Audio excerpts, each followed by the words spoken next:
You enter the coordinates of your target, and within seconds, an energy laser is beamed down from a satellite to the surface of the Earth. This technology has been around for decades and was constructed in a top-secret military think tank with government contractors. The Maui fires are nothing but an unprovoked invasion of Hawaii. By attacking the heart chakra of the world, you attack the collective heart of humanity. It is important to note that DEWs don't just operate in the physical, they also operate in the astral realm as well.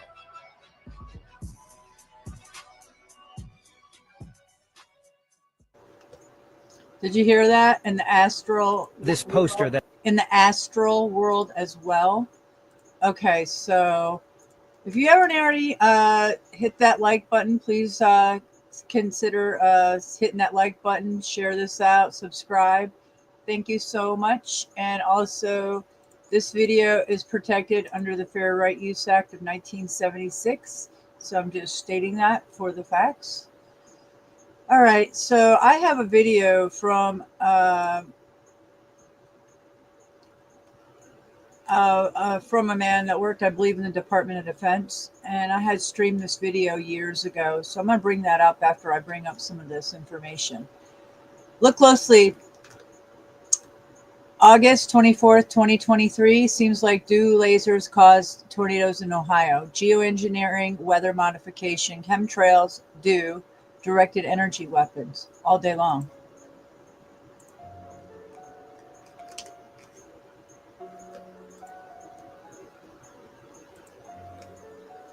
Watch. You see those lines?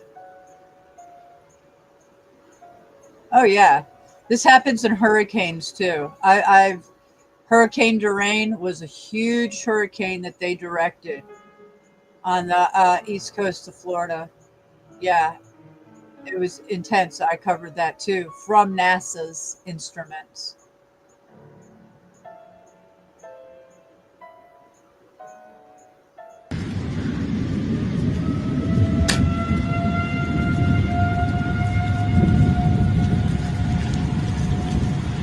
All right. It's all nice over there, and then it just fades to blackness right here. It's a lot brighter on the screen than I can see. There's lightning all across over here. That's like maybe like, I don't know, 20 miles. Wow. This is bad. This is real bad. Imagine how the animals feel in that. It's terrible.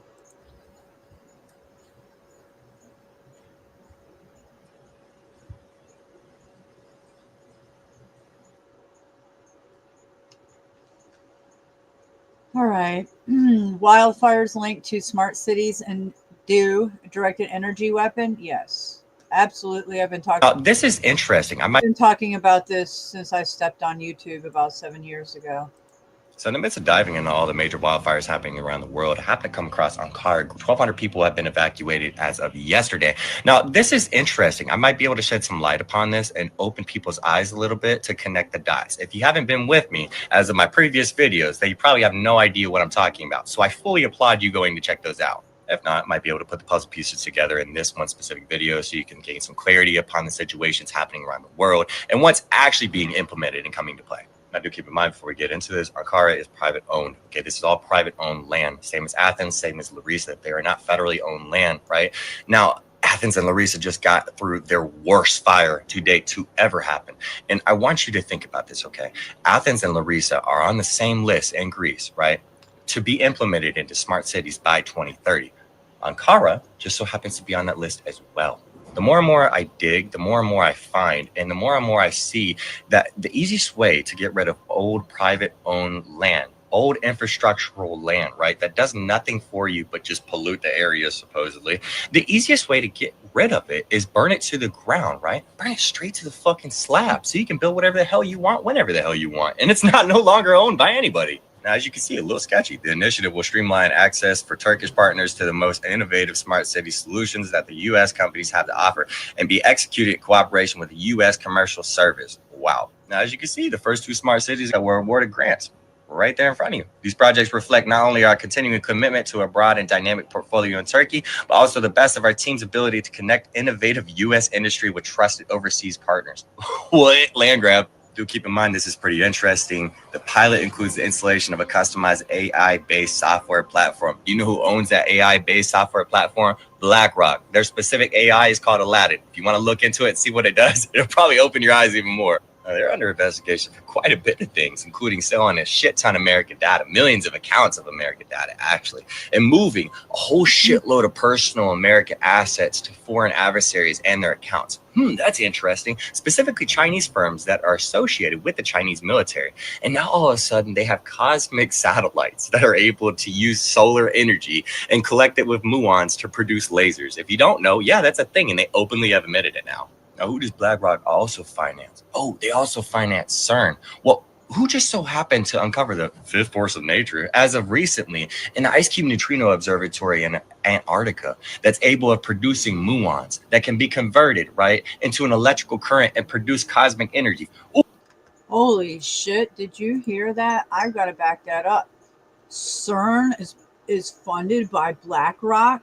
I mean, I covered BlackRock the other day. I have for a little while. I don't like to cover them too much because I don't want the fucking targeting. But that is something. I just learned something new. Holy shit. That is scary as fuck. Oh, they also finance CERN. Well, who just so happened? You have admitted it now. Now, who does BlackRock also finance? Oh, they also finance CERN. Well, who just so happened to uncover the fifth force of nature as of recently in the Ice Cube Neutrino Observatory in Antarctica that's able of producing muons that can be converted, right, into an electrical current and produce cosmic energy. Oh, God, that's ironic. No, I'm not going to lay conspiracy to anything, but there just so happened to be a CERN satellite that was capable of producing pollution scanning lasers above Maui on the 8th and the 9th. And you can see that for yourself on Google. And as you can see, even though they want to label it as conspiracy, Jump Smart Maui Project. This is from Hitachi's website, by the way. There's been renowned Japanese personnel that are in the area that are collecting bags the size of bodies and moving them across the island. Once again, not trying to lay conspiracy in anything, but it's kind of ironic. Same as Tenerife near the Canary Islands. Smart tourist destination, smart island. Just like the city of Yellowknife, one of the biggest locations in the entire world to see the Aurora Borealis. Smart city. Same as Kelowna, one of the worst fires in their entirety of existence. Burned a whole bunch of private-owned land down. Now it's all going to be just slabbed out. That's interesting, but hold on. Same in Athens and Larissa. Like I said, Project Athena, smart city. Same as Spokane, who just so happens to have some of the worst fires that they've ever had in their entire existence. Right here. 2 Spokane projects, top smart city projects in the nation. And that might be deemed weird, but at the same time, you have to realize all these locations just so happen to have a high homeless population. But it's fucked up, you know, because the Hawaii Digital Government Summit, right? It's still happening this year on September 25th. It was supposed to be originally happening in Maui. Now they're laying conspiracy to say it's not. What? What's even more interesting is the general fact that the same energy institutions, specifically NITO, are interested in rebuilding these locations after miraculously having their worst fire seasons ever? What? I mean, just like Mecca, Saudi Arabia, that's supposed to be the first implemented smart city for the line. If you don't know what the line in Saudi Arabia is, please look into it because there is a lot coming. And it's just a small aspect of what is actually coming. 85-mile-per-hour winds, but we'll just lay claim and call it climatic disaster. See, that's the thing. A lot of people need to get that in their heads right now. Use some cognitive thinking. Wake the fuck up, do your own research, because it's not climatic disaster. That's a very fine, small aspect of what's actually going on. So maybe this will provide some clarity for some people. If not, then like I stated in the very beginning, you are fully welcome. I applaud you to go up and down my profile and connect the dots for yourself, because I've tried to break it down as much as I possibly can so people can actually comprehend it, because I don't want to sound like that conspiracy theorist that's trying to over-explain everything. I want you guys to be able to fully understand and comprehend what I'm trying to say, okay? Because they're playing us. They're playing us. They probably have been for years, and I could do the research on that too and probably prove it, which I already did in Africa being a primary location for NASA's laser testing grounds. They literally have that on their website if you want to go see it. But yeah, shit like that, you know what I mean? If you don't do your research, you can't really expect anything to open your eyes. And if you expect Google to tell you all the answers, then you're obviously a sheep that's been herded into a fucking flock and you need to wake up. Oh, I love that last line. You've been herded into a sheep into a flock. Wake the fuck up. Yes. A sheep that's been herded into a fucking flock and you need to wake up. That is fucking excellent. Sorry, but yeah. So now instead of buying people out, just burn them down, burn them out. That's the facts. Okay, here's a prime example of a directed energy weapon. Directed energy weapons, lasers, fires. These Chinese workers use laser guns to trim trees. Technologies that not so long ago were considered science fiction. Imagine what is hidden from us. Oh, plenty.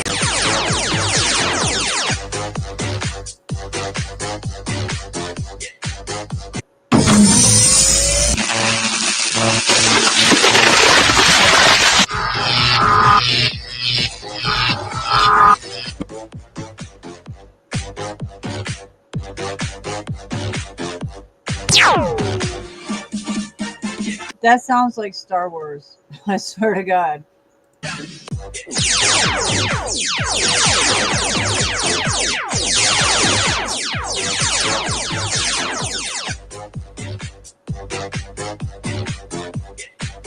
Right before your eyes. Yeah, I know that's not the original sound that those things make, but come on, you have to admit that it sounds like Star Wars. Okay. The Maui fires directed energy weapons. Check it out. The recent fires in California, Australia, and now Hawaii are unlike anything we've ever seen before. They are being called forest fires and wildfires, but they are clearly something very different. These fires are burning homes into a white powdery ash footprint, while often leaving the surrounding green trees and shrubs practically untouched. In extreme cases, forest fires can reach temperatures up to 1,500 degrees Fahrenheit, and the melting point of aluminum is 1,220 degrees Fahrenheit. So it is possible for an extreme forest fire to melt aluminum. But there are cars with puddles of melted aluminum that were clearly not in the wildfire area. And melted glass, which has a melting point around 2,500 degrees Fahrenheit. These are unexplained anomalies. In the California fires of 2018, cars were randomly bursting into flames on the freeway with no surrounding fires. We've seen these same anomalies in New York City on September 11th, 2001. Cars completely burned out with no explanation. In Maui, these unnatural fires spared the homes of the rich while burning the native homes of the working class. With precision, these fires destroyed the most envied, high-valued areas of Maui. For decades, directed energy weapons have been classified, but they have been on the public record for several years now. Directed energy weapons, known as DEWs, have the ability to burn homes with this sort of precision. But in order to be this precise, the area would have to be mapped out. In January of this year, green lasers were seen over Hawaii, which could best be described as a geospatial array for mapping terrain. We have seen that among the ashy ruins, there are blue-colored objects that have somehow survived the devastation. Blue cars, blue umbrellas, a blue boat, blue planters. Videos online are going viral that show how lasers can easily burn through certain colored objects, but objects that are colored blue remain unharmed. Directed energy weapons include lasers, millimeter wave, and microwave. They are all based on light frequencies, and different wavelengths of light affect colors differently.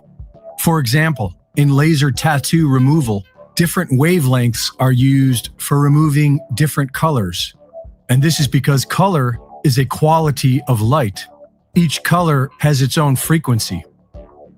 Interestingly enough, the frequency of the color blue is 6.66.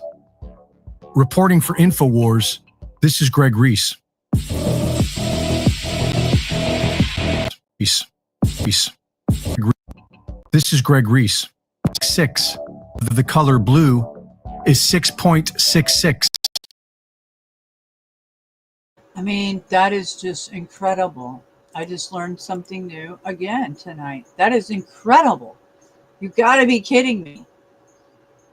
So what is it with the 666? How is that? It's the end of the light spectrum, the last color of the light spectrum? I don't know. That's so the Chinese and people, a lot of rich people here in America are re-roofing their roofs with this blue material, and I'm going to share that next. Not right now, but soon.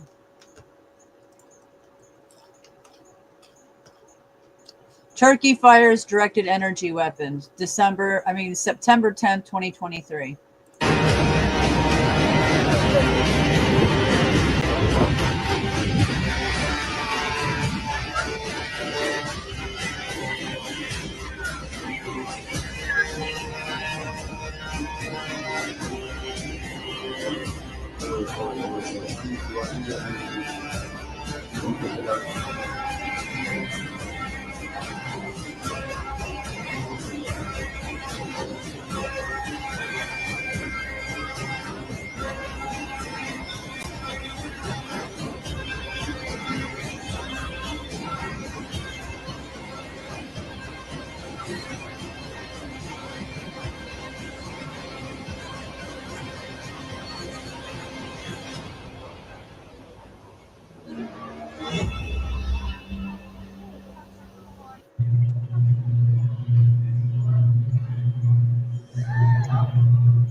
Nossa Senhora!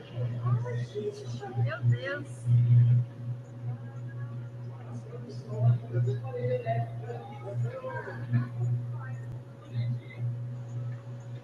Caramba!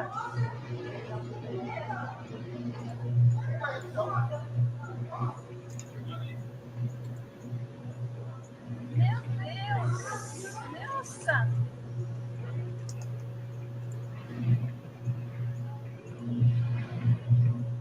Caramba!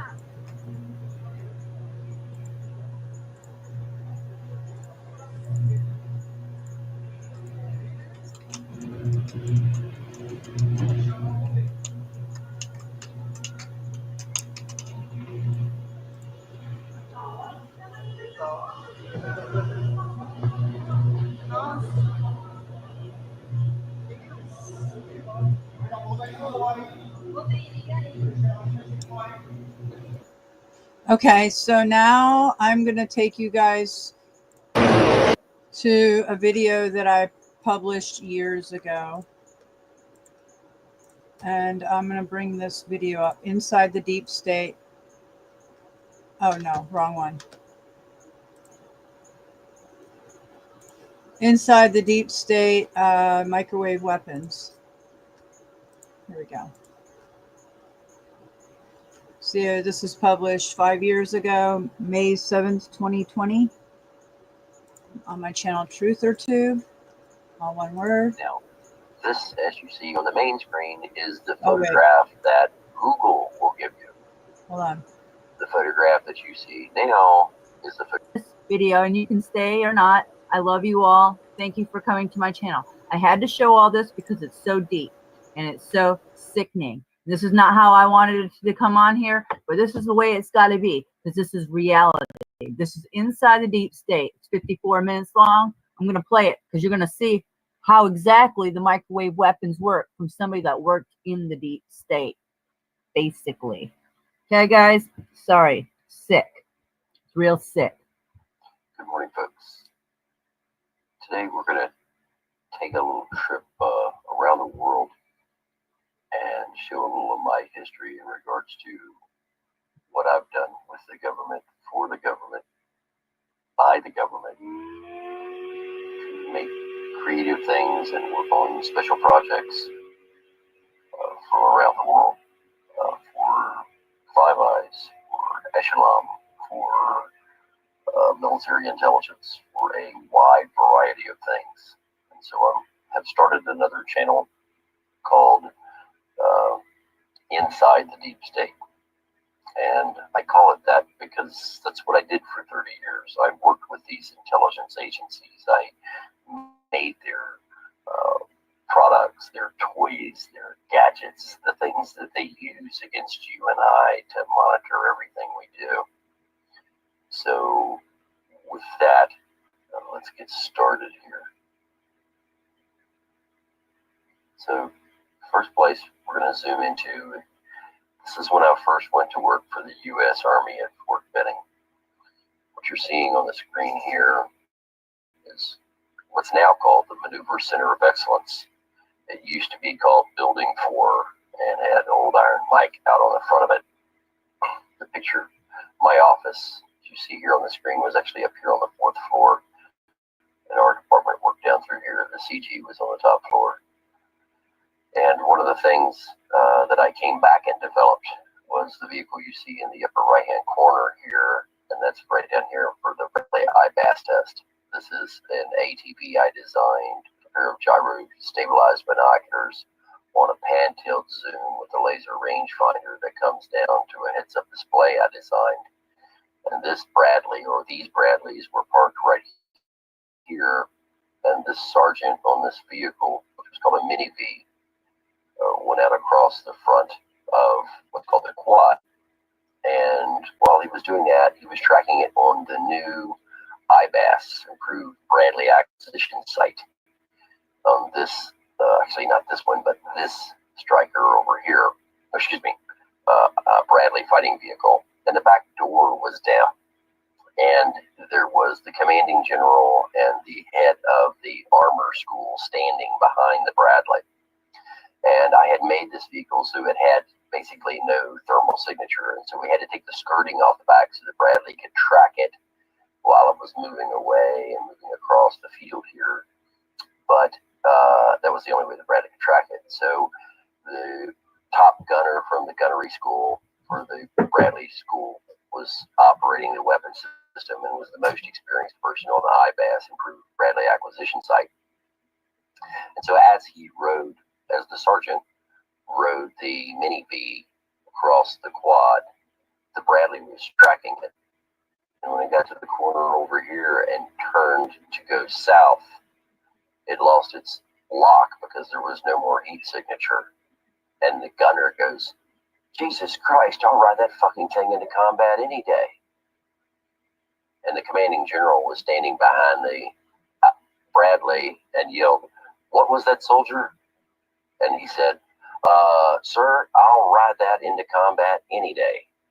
And so that was my system here. We'll take another look at this here so you get a better picture. So over here is the Bradley that was tracking it. Here's the mount. There's the gyro stabilized binoculars, my heads-up display. We'll see that as we go further through this little history down memory lane, and why I can speak with authority about the deep state and the toys that they use or systems that they use to gather intelligence against you and I, because I have a long history of doing this, 30 years in fact. So when I wasn't working here on Fort Benning, this is Building 4, I had an office out in the middle of nowhere. In fact, it was in the middle of an impact range. This is Griswold Range. This is where I worked on Force 21 Land Warrior, designed a variety of different electronic gizmo gadgets. This here is Force 21 Land Warrior. So you have a heads-up display, thermal weapon sight on the weapon, computer system, GPS, dead reckoning, DRS, batteries, hubs, computer, weapons for M4 carbine, thermal weapon sight, multifunction laser, heads-up display, head-mounted display, joystick, mouse that was all on your hand. So that was what I was part of what I was developing when I was at Griswold. For those of you who are familiar with military weapons, you will also be familiar probably with the Barrett, and the first Barrett 50 cal was tested right here. And we were down here, had to fire 1,000 rounds, and so we invited all of our friends that we could get onto the military base to come out, because you had to hold that thing to your shoulder for 1,000 rounds. And after the first day, the next day we couldn't hardly even move our arms. And the people who we invited out, well, they were friends when we invited them out, but after that, you couldn't invite them to help you do anything because they had abused them themselves by firing the 50 cal from the Barrett. And this is where we did the very first testing of the Barrett 50 cal. It's this range right through here. And there's a picture of it, as you can see. So when I wasn't working there, I was working at the McKenna Mount facility. MOUT stands for Military Operations on Urban Terrain. This is indeed McKenna. This is one of the UGVs, unmanned ground vehicles, that I designed. There's the thermal imager on the front of it, and that photograph was taken right here. I've also told the story about the 82nd Airborne emptying two magazines into me. The 82nd Airborne was back here training. They were doing, should have been a low intensity conflict. And I was standing here, in fact, holding this thermal imager, looking down the hallway into this building. And as the 82nd Airborne was assaulting in the back of the building, one of them came up to the front and was standing just behind this door frame right here, which is right here on this building. And I was standing out here in the parking lot. And so I'm standing there with a thermal imager looking down the hallway. I've got my Kevlar vest on, the Kevlar helmet, gloves, and I'm holding this thermal imager, and I'm sending the video down to the Star Wars building. And the soldier from the 82nd comes up, and he's behind the door jamb, and he leans around the corner, levels his M16 at me, and he's firing what's called simunitions, which are small wads of like soap, but they hurt, they sting. And so he levels the gun at me and just squeezes the trigger and empties on full auto and puts 30 rounds right into my chest. And as he stops firing to reload, I yell, "Don't shoot me, I'm the cameraman." So you hear the magazine click back up into the weapon and the bolt slams shut. He leans back out around the corner and levels the gun at me and says, "Fuck CNN." And empties another 30 rounds into my chest. So the lovely times at Fort Benning. And this is where we had the Cypher, which is the flying donut. There's a video of me on one of the TV shows standing in this bell tower here. And so this is where I spent a good bit of time. Now, in addition to that, we did what's called instrumentation for that, and that was fed into the Star Wars building right here. The Star Wars building has a variety of different sensors. We could tell where the soldier was, the rounds they fired, everything about the soldier, because the facility was fully instrumented. Also, the movie with Mel Gibson, when they were fighting the first air cav combat, they actually trained on this field. This is the Leyte field. So when you see in the beginning of the movie where they were training in the helicopters, in real life, this is where they trained. And my boss, when I worked at this laboratory, was Charlie Thornton, who was CW4 at the time, and wrote the operational requirements or how they were going to operate in first air cav, first time they'd ever done it. Charlie was the one who went through and wrote all of that. So, and I've got a lot of history at this facility. I've worked here many, many, many years. So this is where I put the very first auxiliary power system onto a Stryker.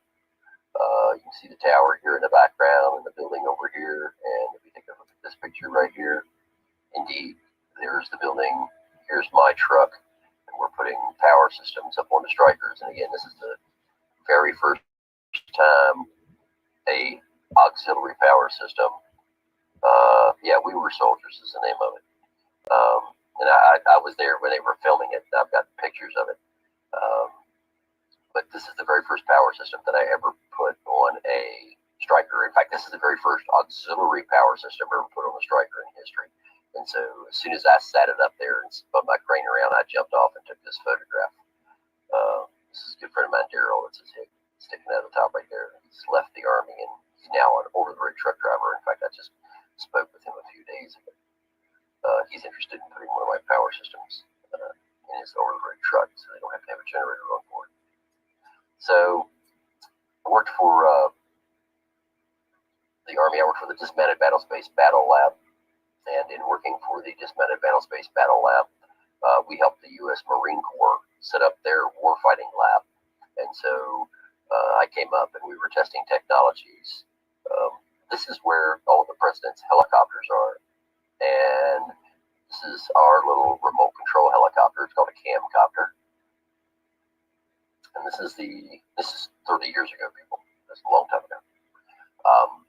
And so this is our little camcopter, and we would fly this around. And what we were demonstrating was if the president's helicopters were coming, and that's what you can see here in the background, we could actually fly this in advance of the president's helicopters with a thermal imager under the front of it and spot what's going on down on the ground to make sure that there's nobody on the ground with a missile or anything of that nature. So that's what we were demonstrating here. And I was overlooking and taking pictures of the president's helicopters, and this sharp Marine sees me and starts yelling, "Halt! Don't move! Halt!" Of course, I'm still taking pictures, not realizing, that he's talking to me.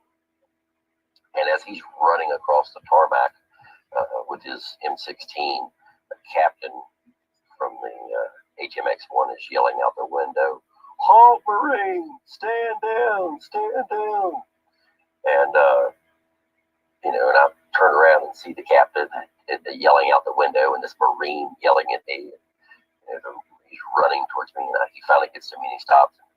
And he goes, "Don't you move. Don't you move." And I'm like, what? I'm standing here with my camera. So the captain comes out, tells the Marine to stand down, and says it's okay. He'll be the Secretary of Defense one day. And we both looked at the captain like, what the hell are you talking about? But this is where HMX-1 is, or is based in Quantico, Virginia, with the Marine Corps and all these hangars here. And this is their flight training and everything that they do. So to be in here with a camera is, you're not supposed to do it. It's a restricted area. No cameras are allowed, but I did it anyway. So after setting up the warfighting lab and so on and so forth for the Marine Corps, I got transferred to Fort Monmouth, New Jersey, and into this building, which is known as Pulse Power. This is where EMP testing was conducted by the U.S. Army. We had, and this is a new photograph, but in the olden days, we had generators, and air compressors, and transformers, and chillers, and all kinds of things. This is a giant 2-bay building. And so you see the chiller lines coming in here. And this is also where I built the TSC-128 Bravo, which is known as the Trojan Spirit that the U.S. military still uses today. And we'll see that here a little bit later and talk about that. I did that with military intelligence. But anyway, this building was to contain an EMP, an electromagnetic pulse.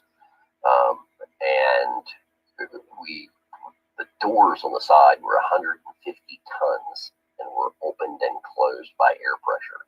And so when you wanted to open a door, you would blow into a tube, and that tube would come out here into the relay building.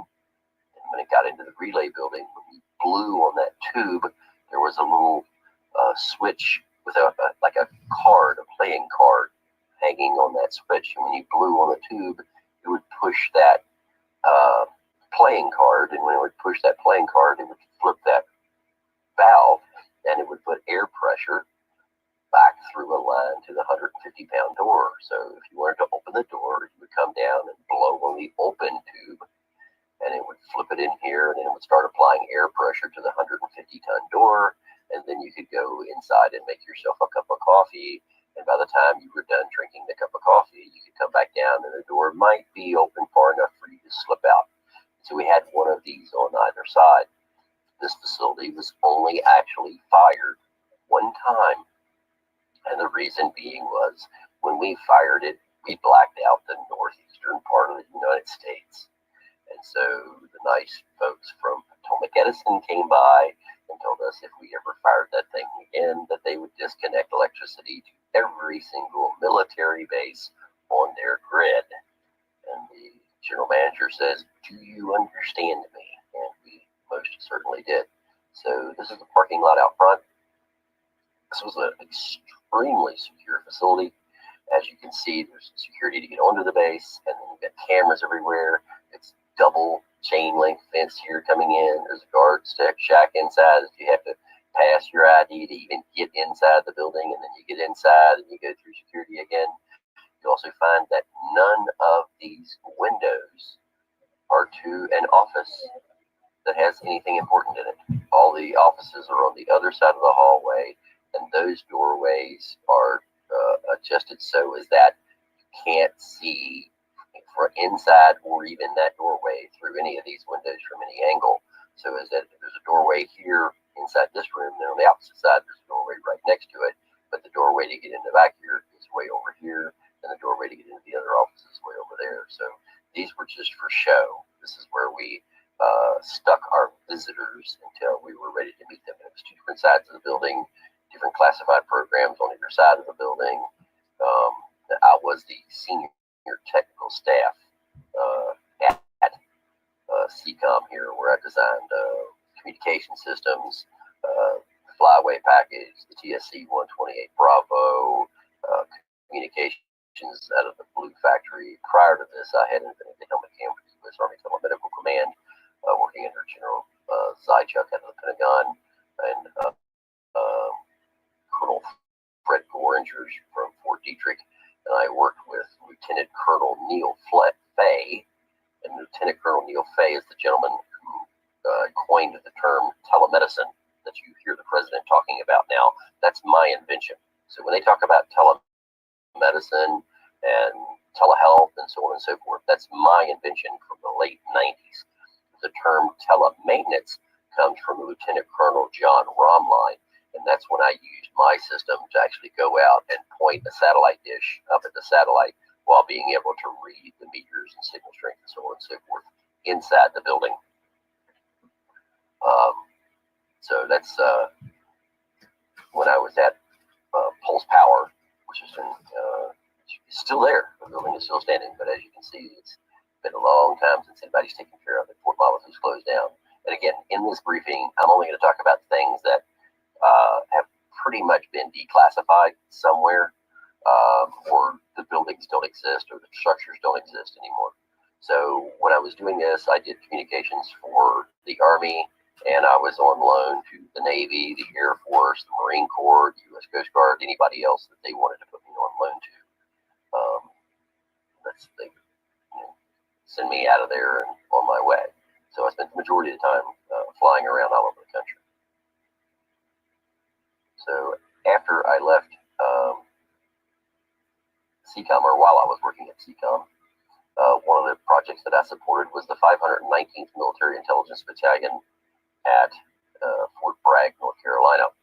And what I designed for them was the Trojan Spirit.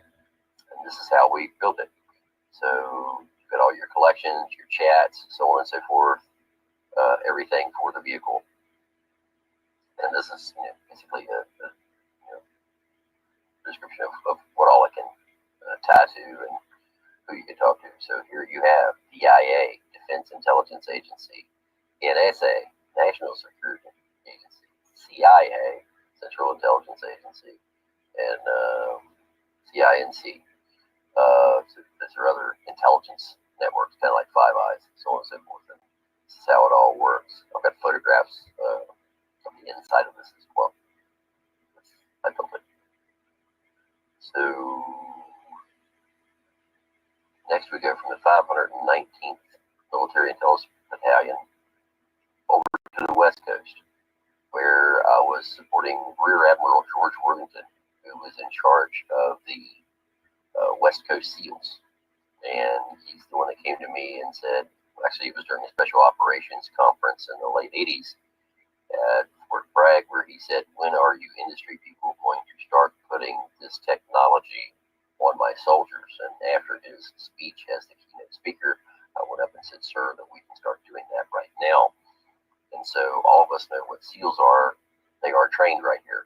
This is the BUDS facility, Basic Underwater Demolition School. This is the grinder. This is where the guys start. When they start doing the BUDS class, the majority, all of these are full of soldiers. Every set of footprints you see there is a soldier. When the BUDS class is over, the vast majority of these guys don't make it through.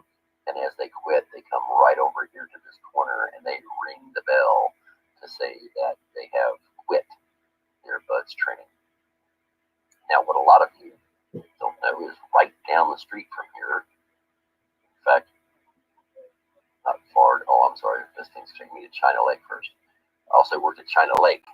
This is where we did camera systems on aircraft. I worked with the gentleman that you see right here. This is Mr. Mono Raha. He worked for a company called Sakai, which means world in Japanese. And if you've ever seen cockpit footage from inside of a fighter jet, or you've seen footage of a bomb dropping from underneath the wing of an aircraft, this is Mr. Mono Raha. He was one of the engineers that worked with me, and we used TAC recorders with small Sony cameras incorporated into the aircraft, and it would record all of the bomb data footage. So any gun camera footage you saw in Operation Desert Storm, anytime you've seen a bomb fall off of a plane or seen any footage from inside the cockpit of an aircraft, it's a military aircraft, U.S., Mr. Mono Raha was in charge of doing that. We are on our way back from China Lake in his Grand Prix, and the transmission went out. And he's here. I'll sell you this car for a really good price. And also he's from India, so I always pick on him and say, keep that left hand away from me. So from China Lake, we will move over to Mars. And so this is the Deep Space Communications Hub. So as that we can communicate with probes like Voyager and things of that nature. Or if you wanted to talk to Marvin the Martian, this is where you could go and speak with him.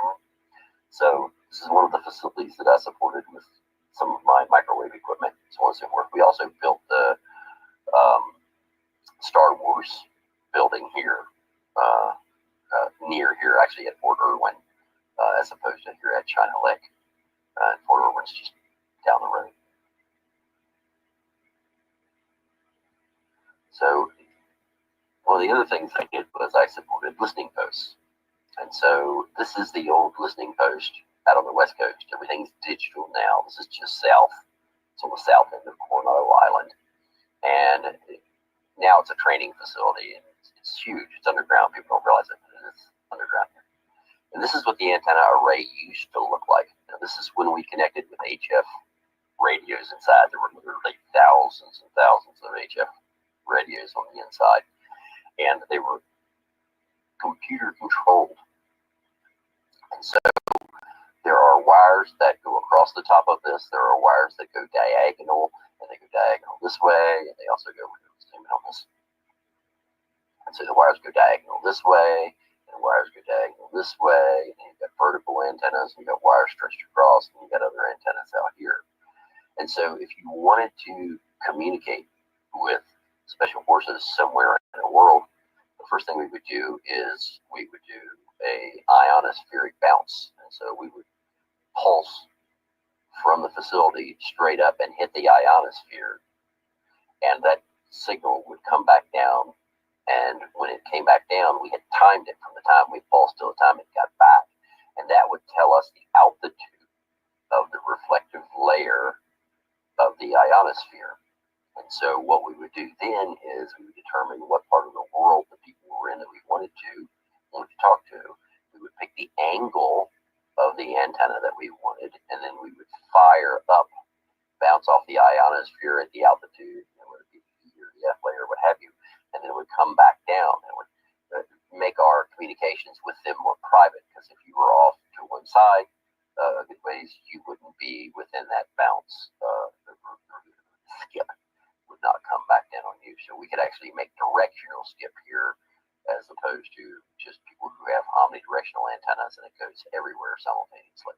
So these used to be in numerous places. In fact, I'll show you some more here, and I'm going to shock some people in a moment here, because we're going to talk about Sugar Grove, West Virginia. So those facilities that you saw are naval facilities.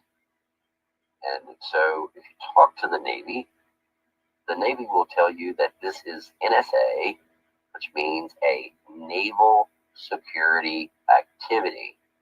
but actually that naval security activity supports the NSA, the National Security Agency. And so one of those antennas I just showed you used to be here, and there used to be another one over here. And this facility is this entire mountain, this ridge line, all of this is all, there's a military base under every bit of this. If you want to get inside, you have to go through a doorway right here. There are a couple of other entrances, but we're not going to talk about those on this show. But if you ever visit this facility, that's how you get in. And you stick your hand inside of a hole, and you have to do a special thing when you have your hand inside of that hole, and only you know what you got to do. And that's how you prove that you're you, in addition to your guard and your ID that you give them when you try to get in. So I used to spend a significant amount of time at this facility right here. This is Sugar Grove, West Virginia.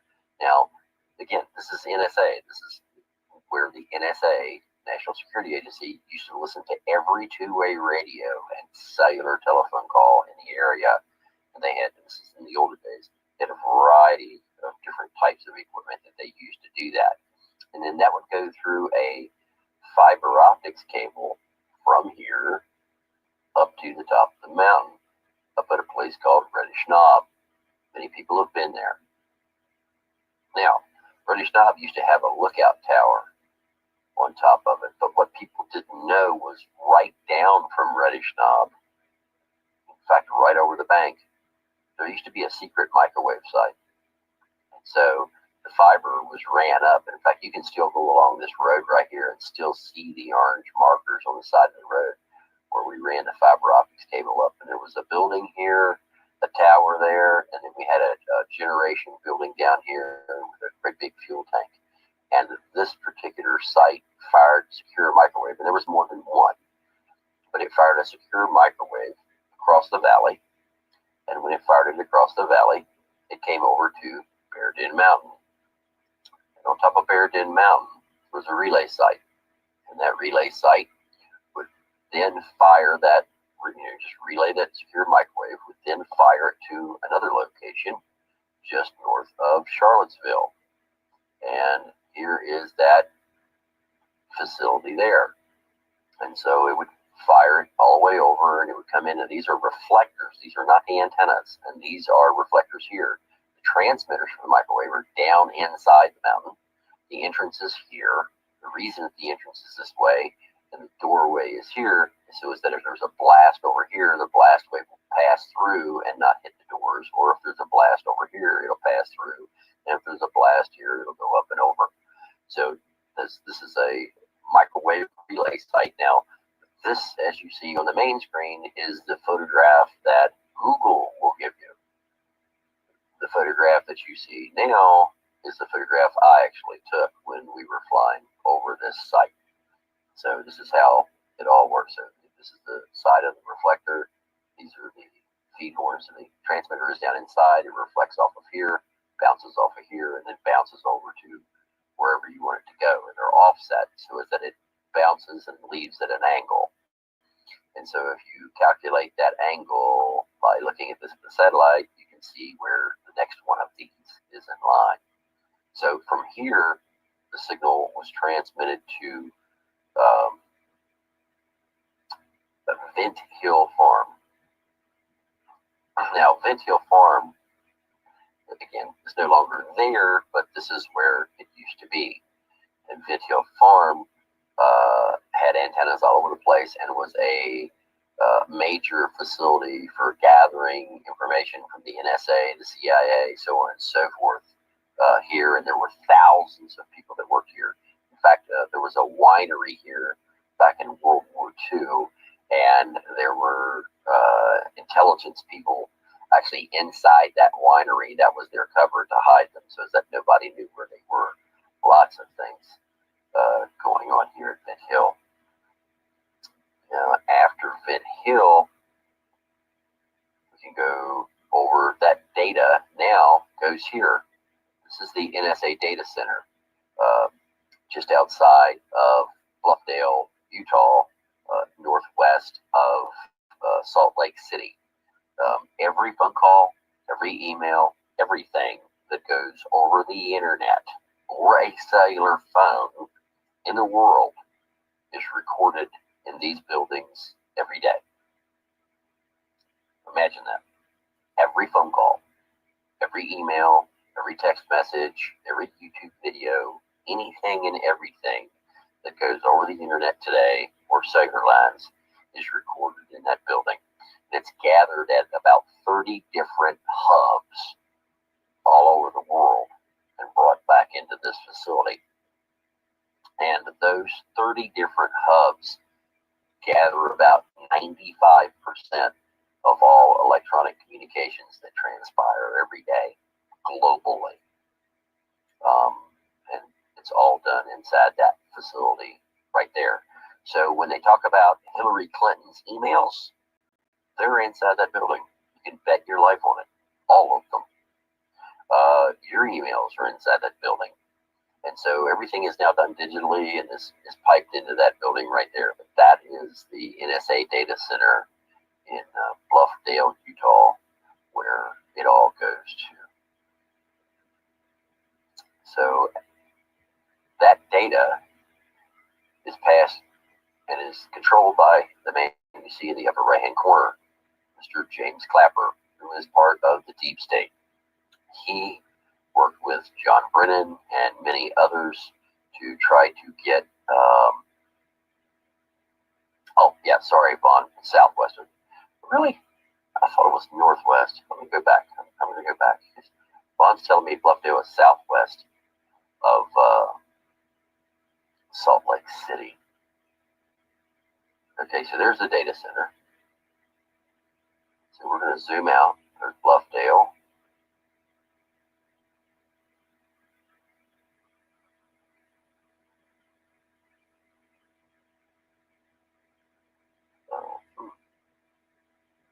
Yeah, there's Proval.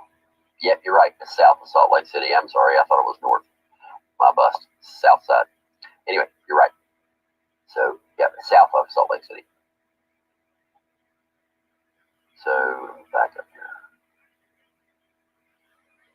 So, we're going to go back to Mr. Clapper.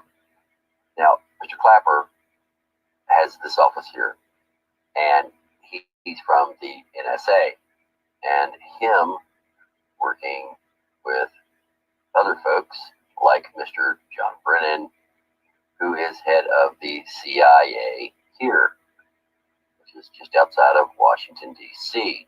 Now, Mr. Brennan also worked with Nellie Orr.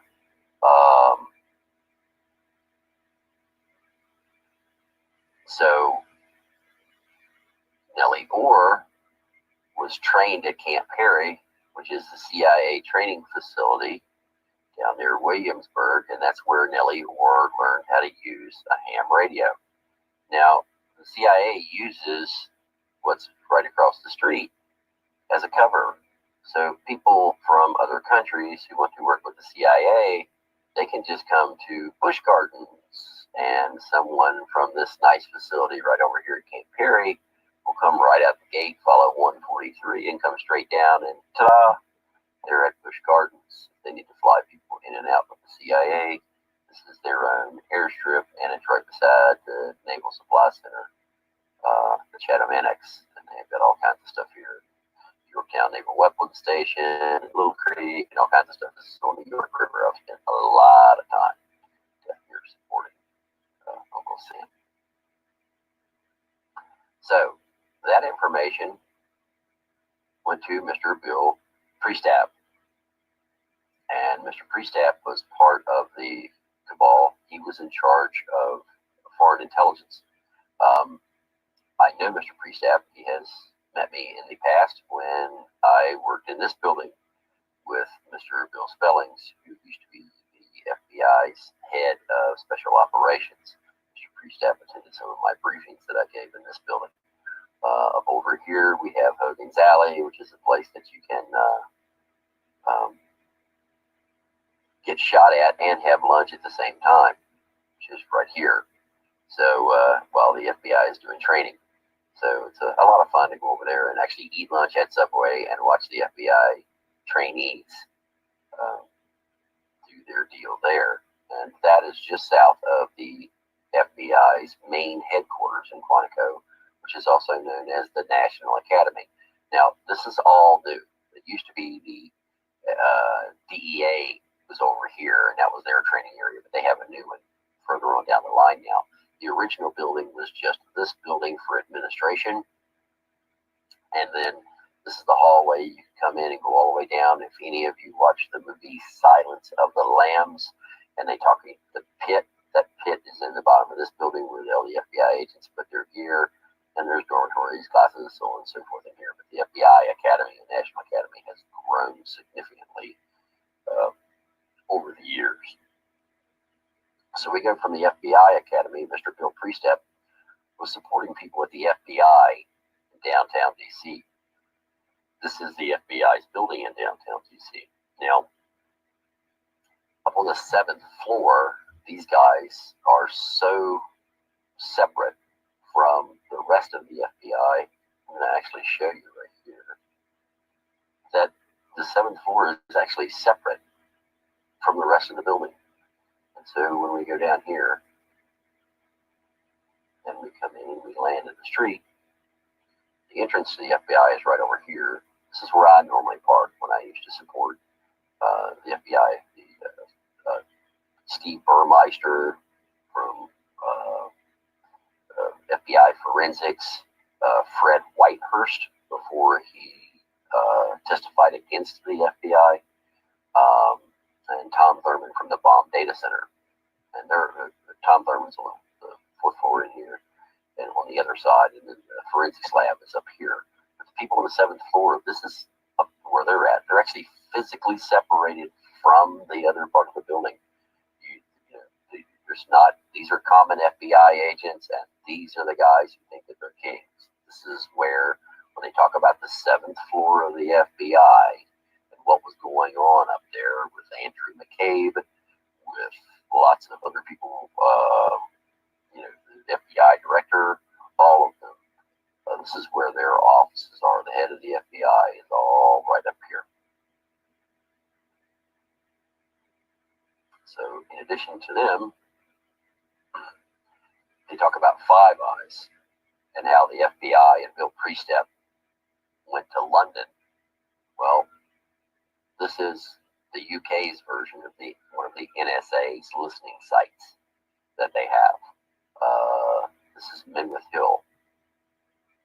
There's another picture of that. So each of these balls has a giant satellite dish in it. And people think that the ball is over the satellite dish to protect it from the weather and the elements. Yeah, that's true, but that's not really the reason. The reason is they don't want other intelligence agencies with their satellites looking down and seeing which way we're pointing our satellite dishes. So they don't know which satellites we're spying on. So that's what all of these here balls do. They look at different satellites at different times to try to intercept that information. And Five Eyes are how we work with those agencies to do that. And that's what Mr. Bill Priestep was doing in London. He was meeting with folks from, this is MI5, this is for the local British people. There are people in the UK, they're monitored and they pay for it, by the way. If you make a long distance telephone call out of the UK, you are charged a fee for that, and that's so the people in this building can actually listen to your phone. Imagine that. You're paying the government to monitor your phone calls, but that's what they do. And so the MI5 security service is basically like our NSA in the United States. And then directly across the Thames River, you have MI6. Now, I'm sure how this got moved in here, but this is my training area. This is the one that I own. People talk about. This is Mount Hope training area in the heart of Virginia. And then we're going to go back across the pond, and we're going to go into MI6. So this is the same as the CIA in the United States. This is Foreign Intelligence Collection, or Special Intelligence Service, SIS. is what is in this building in the UK. It's this building is where Bill Priestap came to and had his discussion with the British on monitoring Donald Trump and other people. So the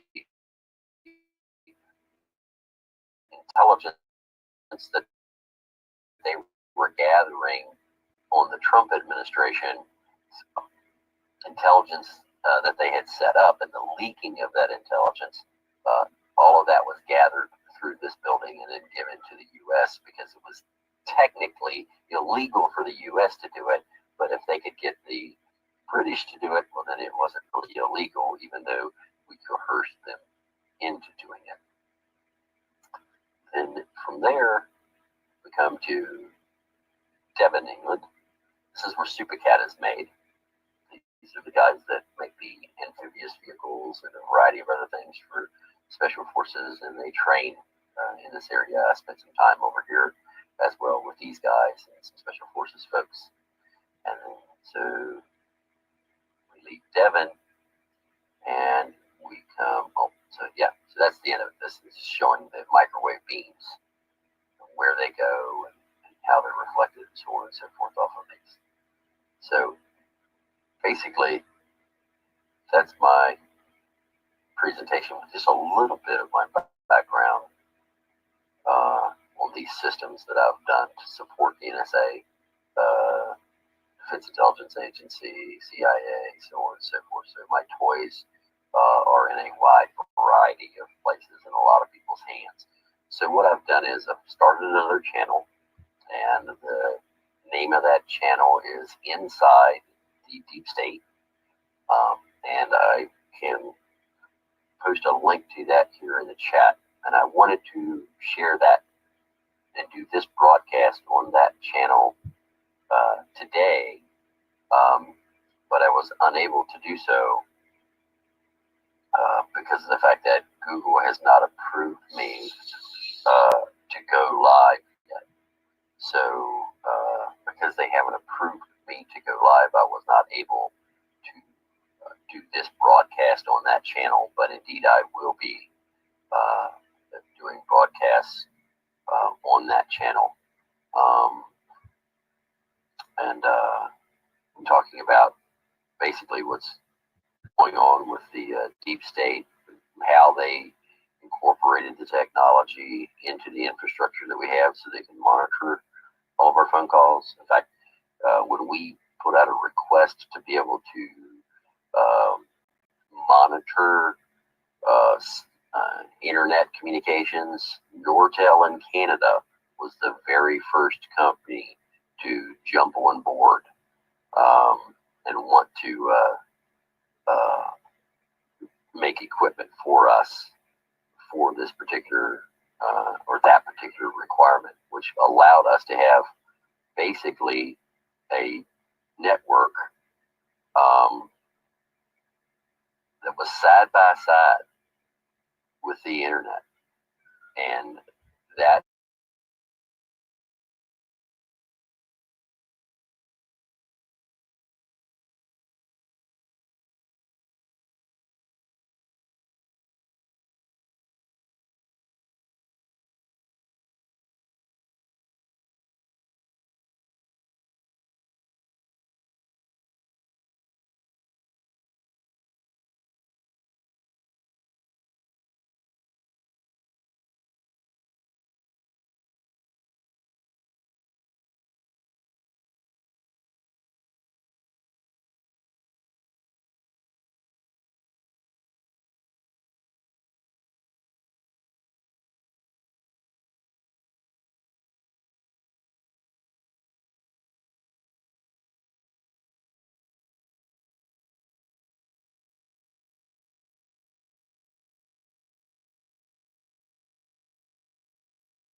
and then you can sign up on All right, guys. So that was Inside the Deep State. I'm going to end that stream. That was most of the video, except him just saying, please subscribe to Inside the Deep State. I would do that. And I'm going to leave it out with this stream with some Zane Flat Earth, Break the Chain. So give me a minute. Zane Flat Earth. And then I'm going to play the song that's appropriate for the stream. It's called Breaking the Chains. Because that's what we need to do, guys. The tyranny is real. And I'm going to...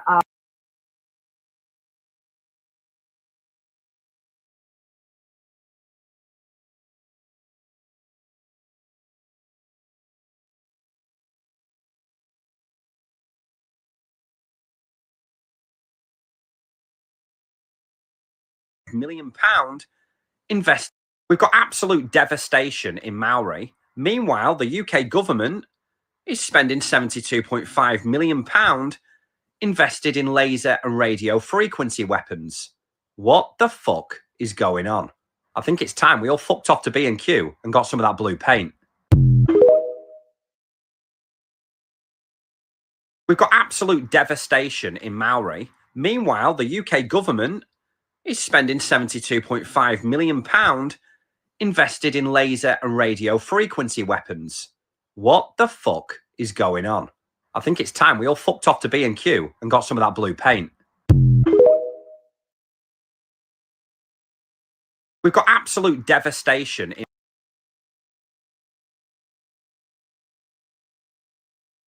Maui fires were caused by direct energy weapons. We have a mutual friend that is a bit of a conspiracy theorist, and he has been going on about how the Maui fires were caused by direct energy weapons.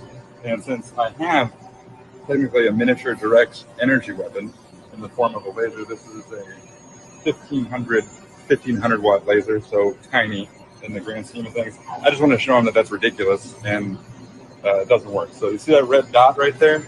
That's where the laser beam is going to shoot, and it's not going to do anything. See? It's an idiot. Safety's on. Sure.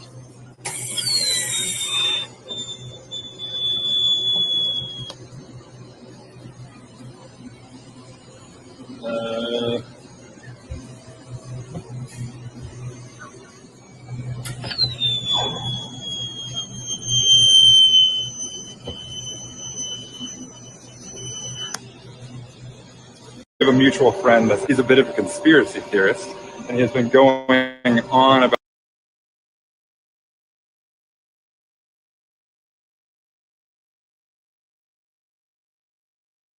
when it's implemented, okay, absolutely they can manipulate the weather. Now, how much they've mastered it, how big the programs are, when it's implemented, okay, there's a bit of a mystery, but absolutely 100% they can manipulate the weather, and they do. And they just remade the famous movie from I think it was the 90s, Twister, and that's like the whole kind of part of the movie is how they can manipulate the weather. And it's not in a bad way. They're saying in the movie they want to be able to manipulate the weather to stop tornadoes. And so in the movie, they talk about how they can inject different chemicals into tornadoes to create an environment, a climate that basically just snuffs the tornado out. So it's like, this is just chemistry. This is just science. Absolutely, they can do it. So am I saying that's what caused this fire? I don't know. It's certainly a possibility. The point is that people just say, oh, it's a conspiracy theory. It doesn't exist. It absolutely exists. It's public information. All right. We've got Matt Baker on the line in California. He went to the scene, shot some videos last night standing in front of the raging inferno. Joins us on the line. Matt, go ahead. Hey, what's up, Owen? Yeah, me and my buddy Luke Slywaker out here. We spent all yesterday, last night up there at the Pacific Palisades fire. We went down to the Altadena fire, carnage, just out of control. We got flame pictures right up on the flames, right coming down to the beach. Saw structure fires happening from the embers and stuff. pretty haggard because we only got like 4 hours sleep. Stayed at a friend's house up there in LA, got on at about 6 in the morning. I got to say, I do not think this one was directed energy weapons. It's directed Democrat stupidity. Like everyone has said, it's the lack of water. It's the lack of clearing the brush. It's the lack of any kind of common sense running these things. You know, they'd rather save some rat living in a log somewhere than to actually save the area. They're trying to create these, you know, sanctuary areas for animals, and then the entire forest burns down and they all die. You know, we saw crows eating roasted, you know, squirrels. You know, they're just, every single form of life is dead in these canyons. So this idea that they're going to save them by not clearing the brush is just total BS.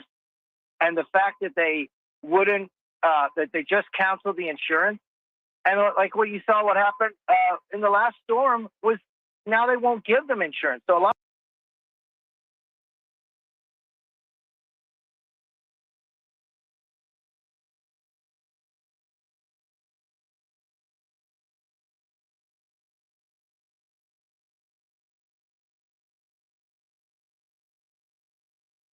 of these places won't even be able to rebuild, and they'll be rewilding these and creating even bigger wildfires in the future. Or who knows what they'll do with that. Time will tell. But yeah, I don't know if you see any of that footage. If you go to my page, you can see some of the stuff there. I mean, we did a lot of good work, though, not only catching footage.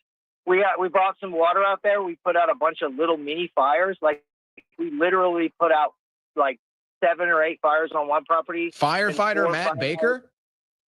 Yeah, we did it. Me and my buddy Luke, he's got a little water pump, and we grabbed buckets. We found a couple of shovels and things that were on people's properties that had burned down. And not only that, we went to this building, and there was a gas leak, and we called it in. They shut off the gas. Then we found a peacock that was singed by the fire, and we called animal control, and they came save that bird. So, I mean, being proactive, you just don't know, because one of these little embers, you think, oh, there's no point in putting that little ember out, but that's how fires start. So they walk away from the fire thinking everything's okay. They're off on the next little thing.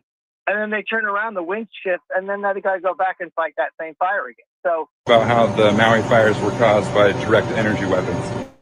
And since I have technically a miniature direct energy weapon in the form of a laser, this is a 1500 watt laser, so tiny in the grand scheme of things. I just want to show them that that's ridiculous, and it doesn't work. So you see that red dot right there? That's where the laser beam is going to shoot, and it's not going to do anything. See? He's an idiot. Safety's on.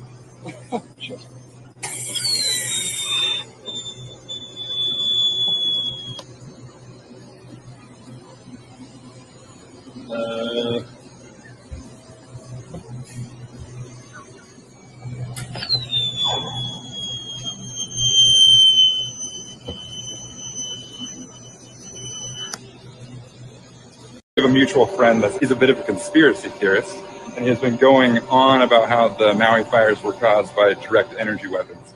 And since I have technically a miniature direct energy weapon in the form of a laser, this is a 1500 watt laser, so tiny in the grand scheme of things. I just want to show them that that's ridiculous, and it doesn't work. So you see that red dot right there?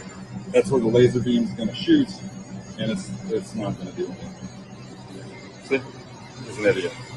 Safety's on.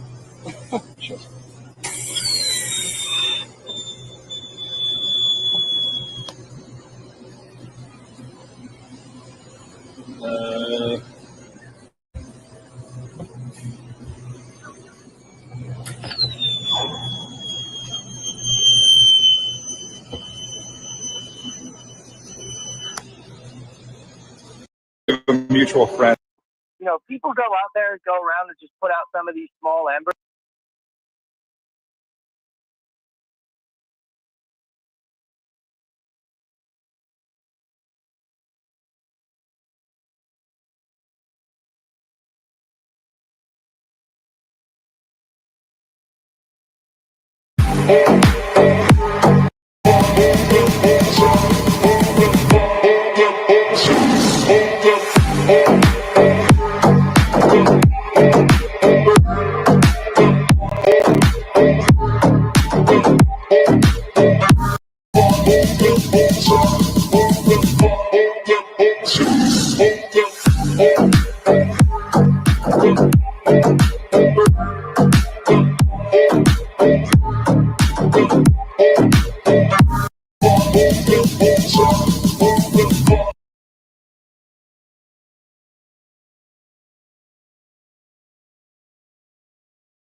没有火光，没有后坐力，甚至看不到弹。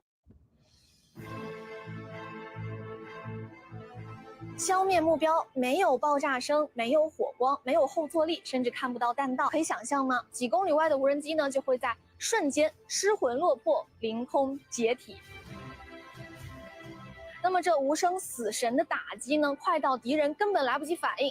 这个呢，就是未来以来的先进武器——激光武器了。这是 OW5 车载激光武器系统。那么在它的身上呢，是集成了雷达和光电设备，当然还有最重要的上方搭载的激光武器，能够快速的锁定无人机，又能守护要地或者车队，也能够和防空系统构成一个非常强大的防护网，让无人机有来无回。这个就是反无人机的终极答案之一了。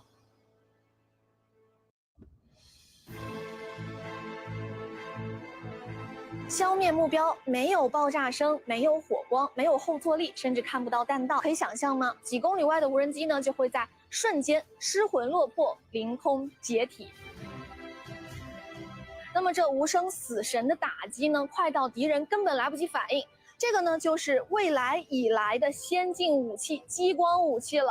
这是 OW5 车载激光武器系统。那么在它的身上呢，是集成了雷达和光电设备，当然还有最重要的上方搭载的激光武器，能够快速的锁定无人机，又能守护要地或者车队，也能够和防空系统构成一个非常强大的防护网，让无人机有来无回。这个就是反无人机的终极答案之一了。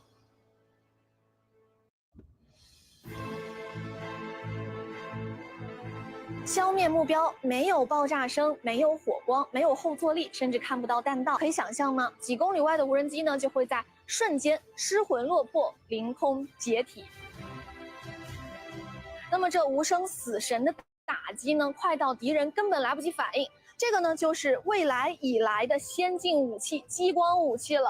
这是 OW5 车载激光武器系统。那么在它的身上呢，是集成了雷达和光电设备，当然还有最重要的上方搭载的激光武器，能够快速的锁定无人机，又能守护要地或者车队，也能够和防空系统构成一个非常强大的防护网，让无人机有来无回。这个就是反无人机的终极答案之一了。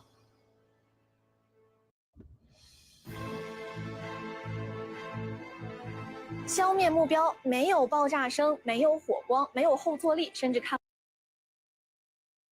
不到弹道。可以想象吗？几公里外的无人机呢，就会在瞬间失魂落魄，凌空。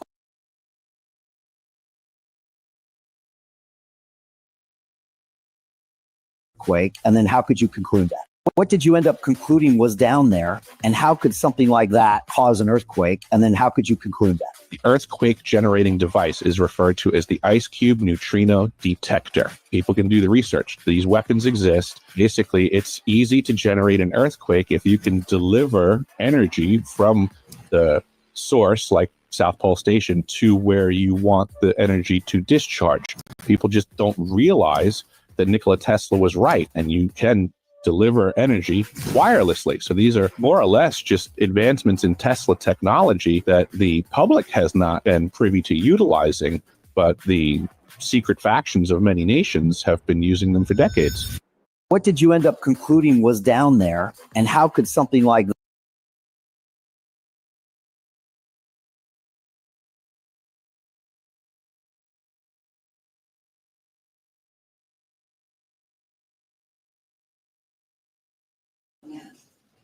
I say that because there is a very significant YouTube there on Stop the Crime.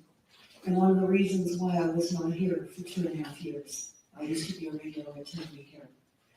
But Pacific Gas and Electric was intercepted with a download of documents professing the fact that they were going to be using directed energy weapons satellite-based on Sonoma County.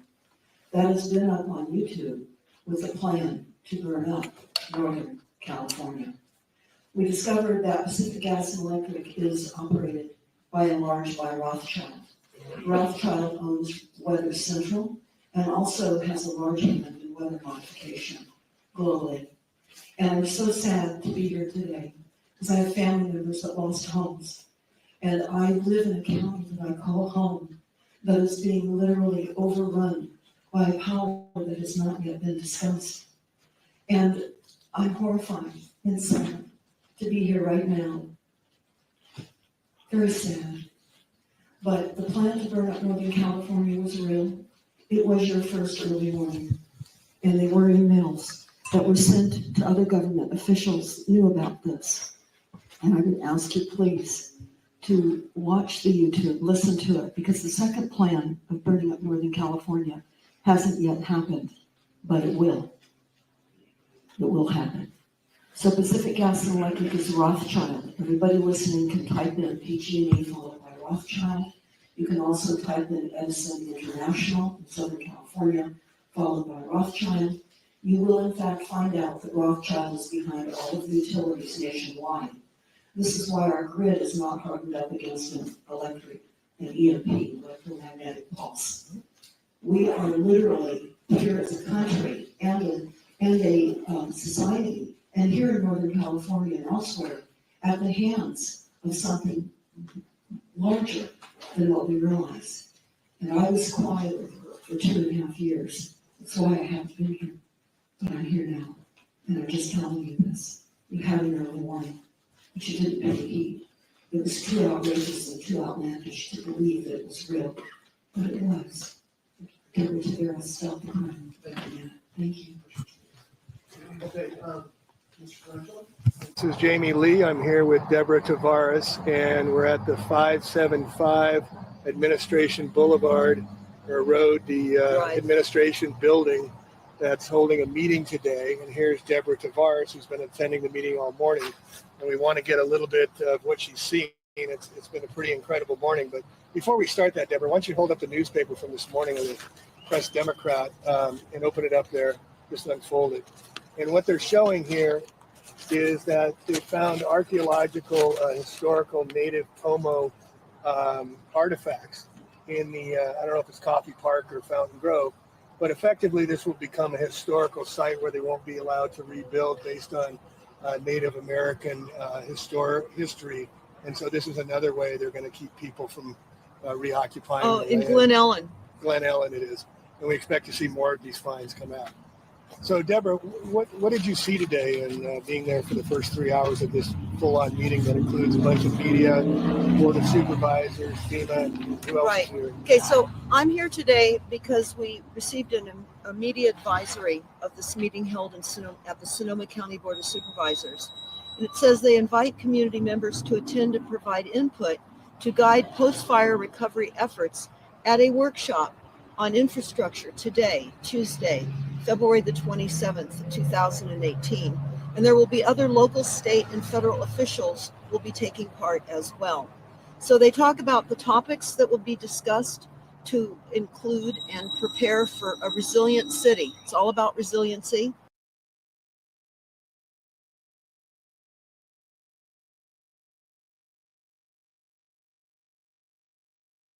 A special lens here, but in reality, this is the first video of Britain's first laser weapon being tested in Scotland. The beam is filmed through a special lens here, but in reality, it's invisible to the naked eye. It's called Dragonfire, and this is what the laser can do. It can hit an object the size of a pound coin from more than 1 kilometre away. Dragonfire has been developed in the UK at a cost of more than £100 million, but it'll be much cheaper to fire than a traditional missile. This is the first video of Britain's first laser weapon being tested in Scotland. The beam is filmed through a special lens here, but in reality, it's invisible to the naked eye. It's called Dragonfire, and this is what the laser can do. It can hit an object the size of a pound coin from more than 1 kilometre away. Dragonfire has been developed in the UK at a cost of more than £100 million, but it'll be much cheaper to fire than a traditional missile. This is the first video of Britain's first laser weapon being tested in Scotland. The beam is filmed through a special lens here, but in reality, it's invisible to the naked eye. It's called Dragonfire, and this is what the laser can do. It can hit an object the size of a pound coin from more than a kilometre away.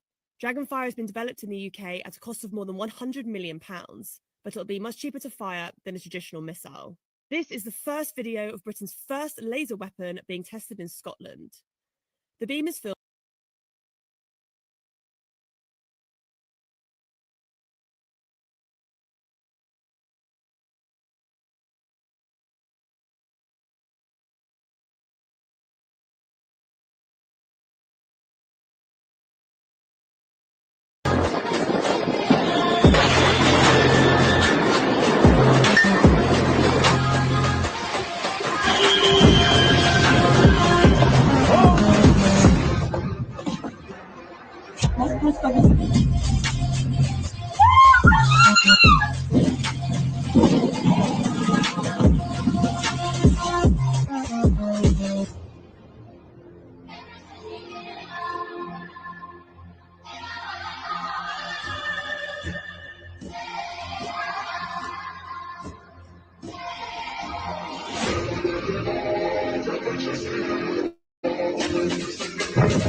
What the f is that, dude?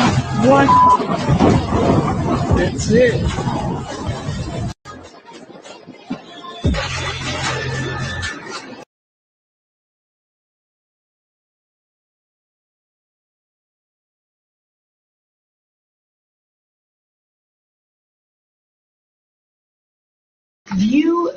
When do you Secretary, can I ask you a question about some of the technology that you're developing to fight the war on terror, specifically directed energy and high-powered microwave technology?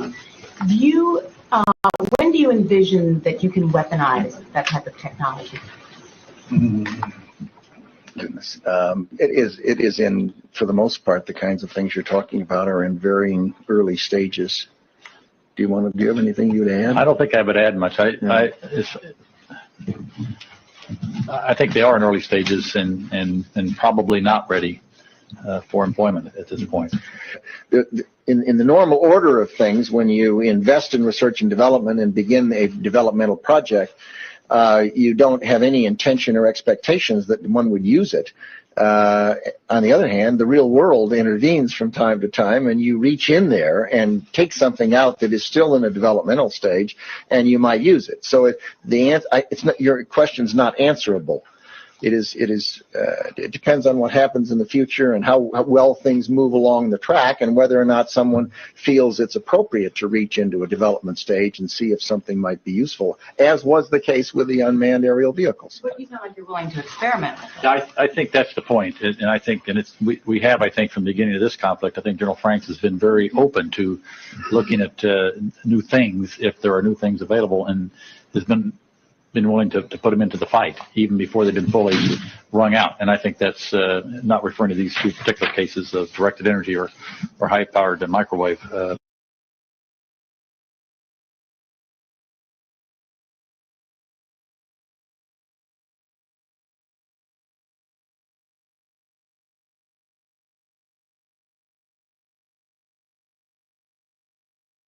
Dragonfire recently The UK laser weapon Dragonfire recently destroyed an aerial target during a test trial. Most details about the design are classified, but the Ministry of Defense hopes that the weapon could serve as a low-cost alternative to missiles and rockets, particularly when combating drones. The Navy has spent months shooting down scores of attack drones and missiles fired by Iran-backed Houthi rebels in Yemen. Leaders have expressed frustration that the U.S. Navy is facing these threats without the aid of laser weaponry, or directed energy generally. To date, certain versions of directed energy technology have been developed, such as Lockheed Martin's Helios system, but those programs have not yet been brought to scale. Future widespread use of laser weaponry in the U.S. military is somewhat in question. The UK laser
Hello, everybody. This is Mystic Skywatcher. I have some information I want to share with everybody about what I'm showing you right now.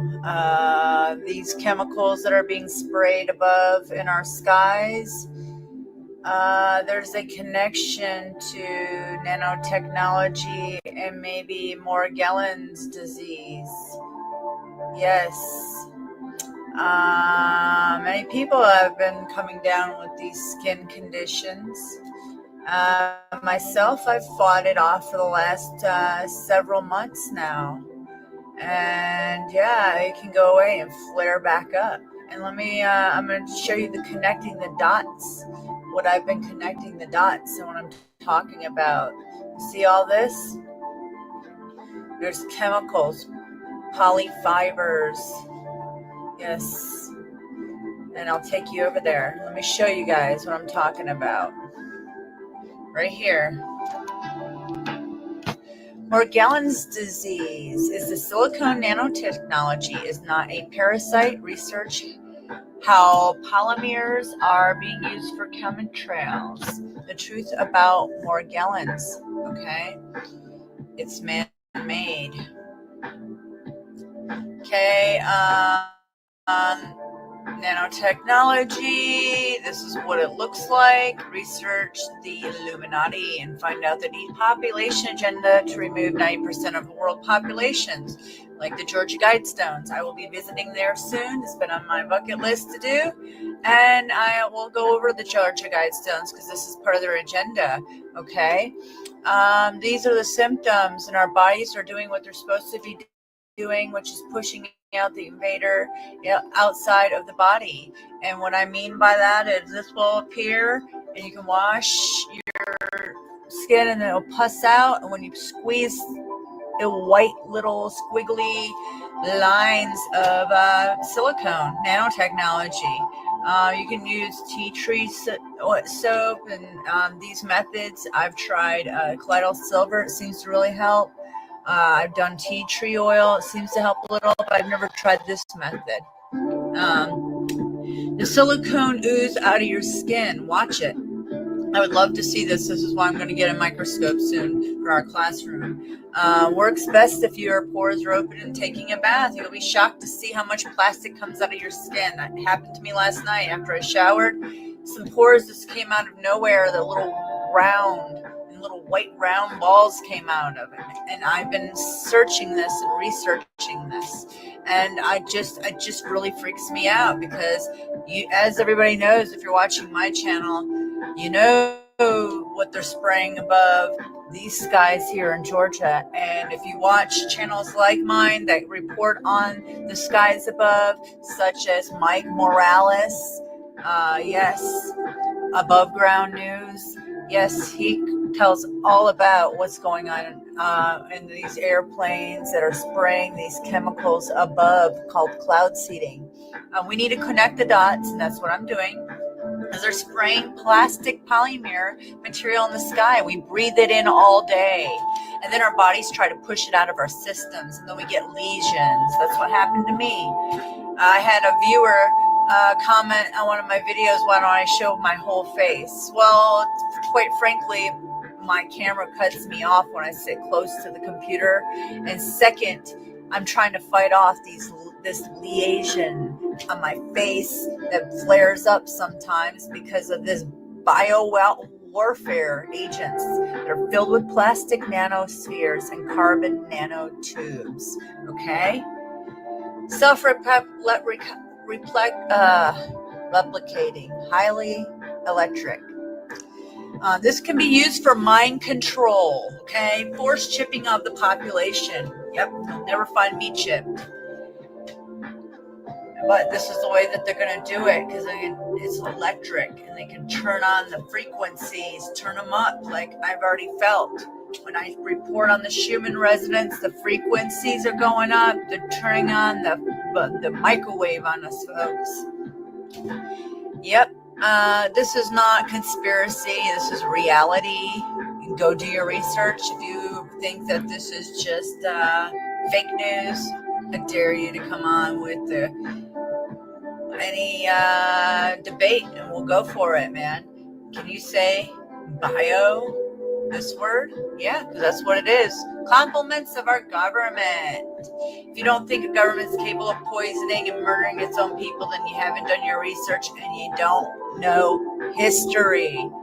Okay? I'm going to leave this link in the description box below. Maybe I shouldn't, I don't know, but I'll do it anyway. You never know. Your videos can get booted down and not seen by the masses because you report truth. So, you know, I hope this enlightens some people on this subject, and I will show you one more great video I watched last night by a channel that I do follow, Jeff P. here. He started his own website, and you can go to this video here on YouTube, and you can check out what he says. And he has a cure for Morgellons disease. He thinks colloidal silver works. Well, guess what? That's what I've been using. And there's a video here he has, and I watched that last night. That's on his website here. I believe it's jeffp.icu, something like that. You can go over here and check his video out. And please support our channels by hitting that like button. And subscribe to his channel if you like it, because he's got great videos on the cloud seeding and what's going on in our skies above and projected skies and Project Bluebeam. And hit that bell button. You'll get notified of all our videos of all the creators that you watch here on YouTube. All right. I hope I enlightened somebody today. Thanks, everyone. Have a good one.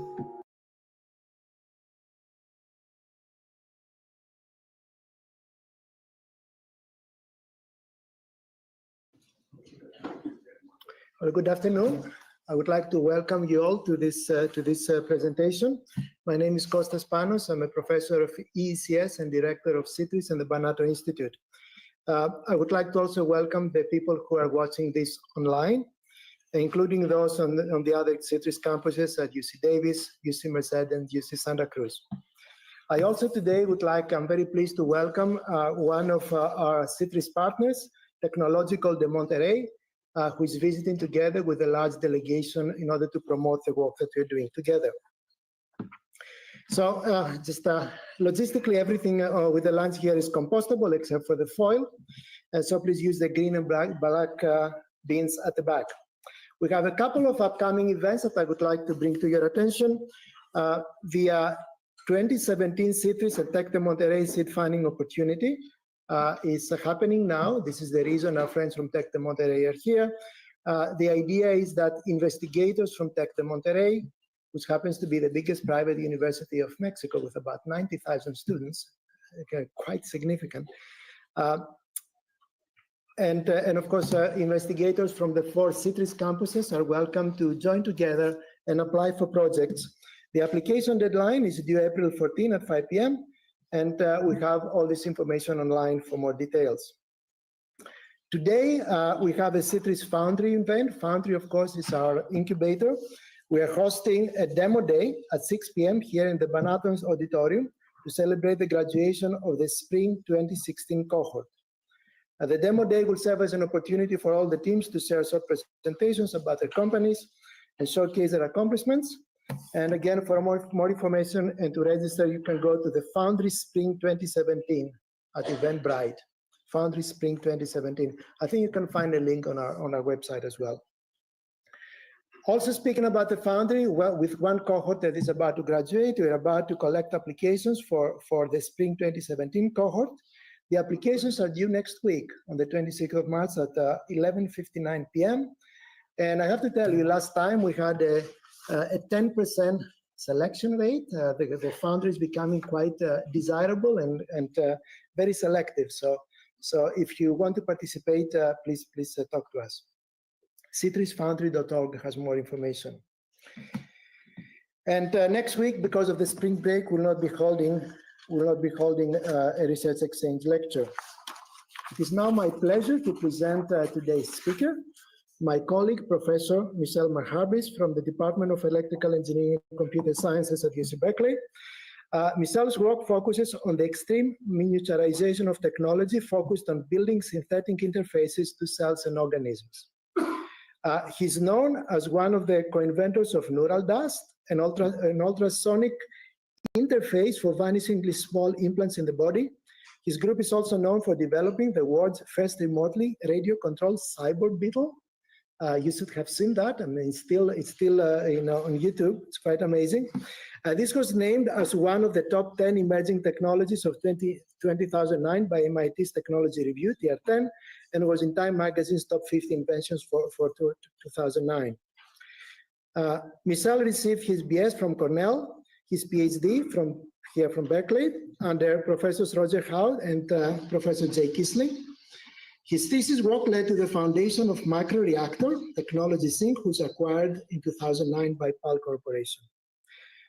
Michel is a senior member of the IEEE, a member of the Society of Neuroscience. He's also a Chan Zuckerberg BioHub investigator that was announced in 2017, a Baker Fellow in 2014, recipient of the National Science Foundation Career Award in 2009, a G Scholar, and Intel IMA Fellow. Michel's long-term goal is understanding developmental mechanisms as a way to engineer and fabricate machines. So please welcome Professor Maharbis.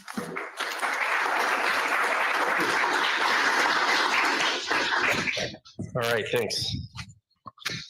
So, hopefully that's the right volume. They'll tell me otherwise inside. Okay, so we have, I figure, about 45 minutes, and I thought I'd give you an overview of what motivated the Neural Dust technology platform and some of the thinking behind it, where it is today and where it's going tomorrow.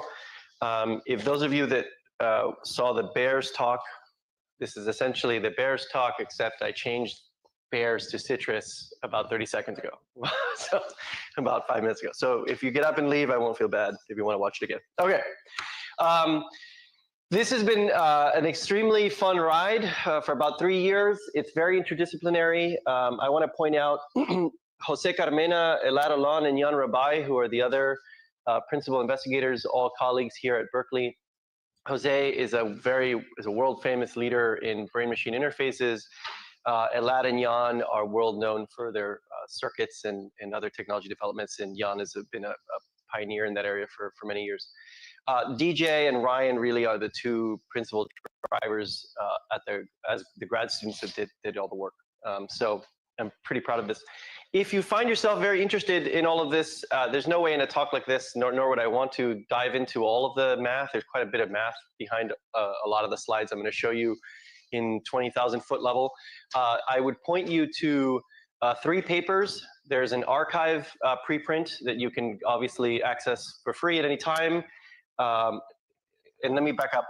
All 3 of these papers have DJ Seo, S-E-O, as the first author, and you can find my last name in it somewhere, so if you Google those 2 names. But there's an archive paper that goes through the math that we released to everyone, kind of pointing out that we thought the idea would work. There's a Journal of Neuroscience Methods paper that then goes through the in vitro demonstration that we were right about the physics, and I'll make a joke about that later. And then there's the Neuron paper that has the first demonstration of it in an animal model, which has really been the place where all of this exploded, which I'm going to show you in some detail in a little bit. Okay, so what motivated this? And there are 2 big motivations, and I would say they're pretty distinct. Others would argue otherwise, but I think it's good to keep them separate. And both of them really go back to Jose Carmena's work and his field in brain-machine interfaces, and Jose's been talking about this for a long time. So if you look at how we interact with our technology, right, you have a very sophisticated system up here, and you have very sophisticated systems here, and the way we communicate with them in both directions is extremely low bandwidth. And so the most blue sky reason for doing this, and I will admit it is blue sky, I don't want to give anybody any sort of false hope, is that we could build direct connections to our technological gadgetry through brain-machine interfaces. Okay, so that's an overriding desire, I think, more on the science fiction side. On a more realistic level that grounds us in problems that exist today that are readily addressable by this technology and you will see over the next, certainly the next 6 months to a year, there's going to be some very interesting announcements, and then over the next decade you're going to see quite a lot of work, is the sense that this could help a lot of people with certain motor and other disabilities. And so let me talk a little bit about the two areas where the two subfields that have emerged in this area.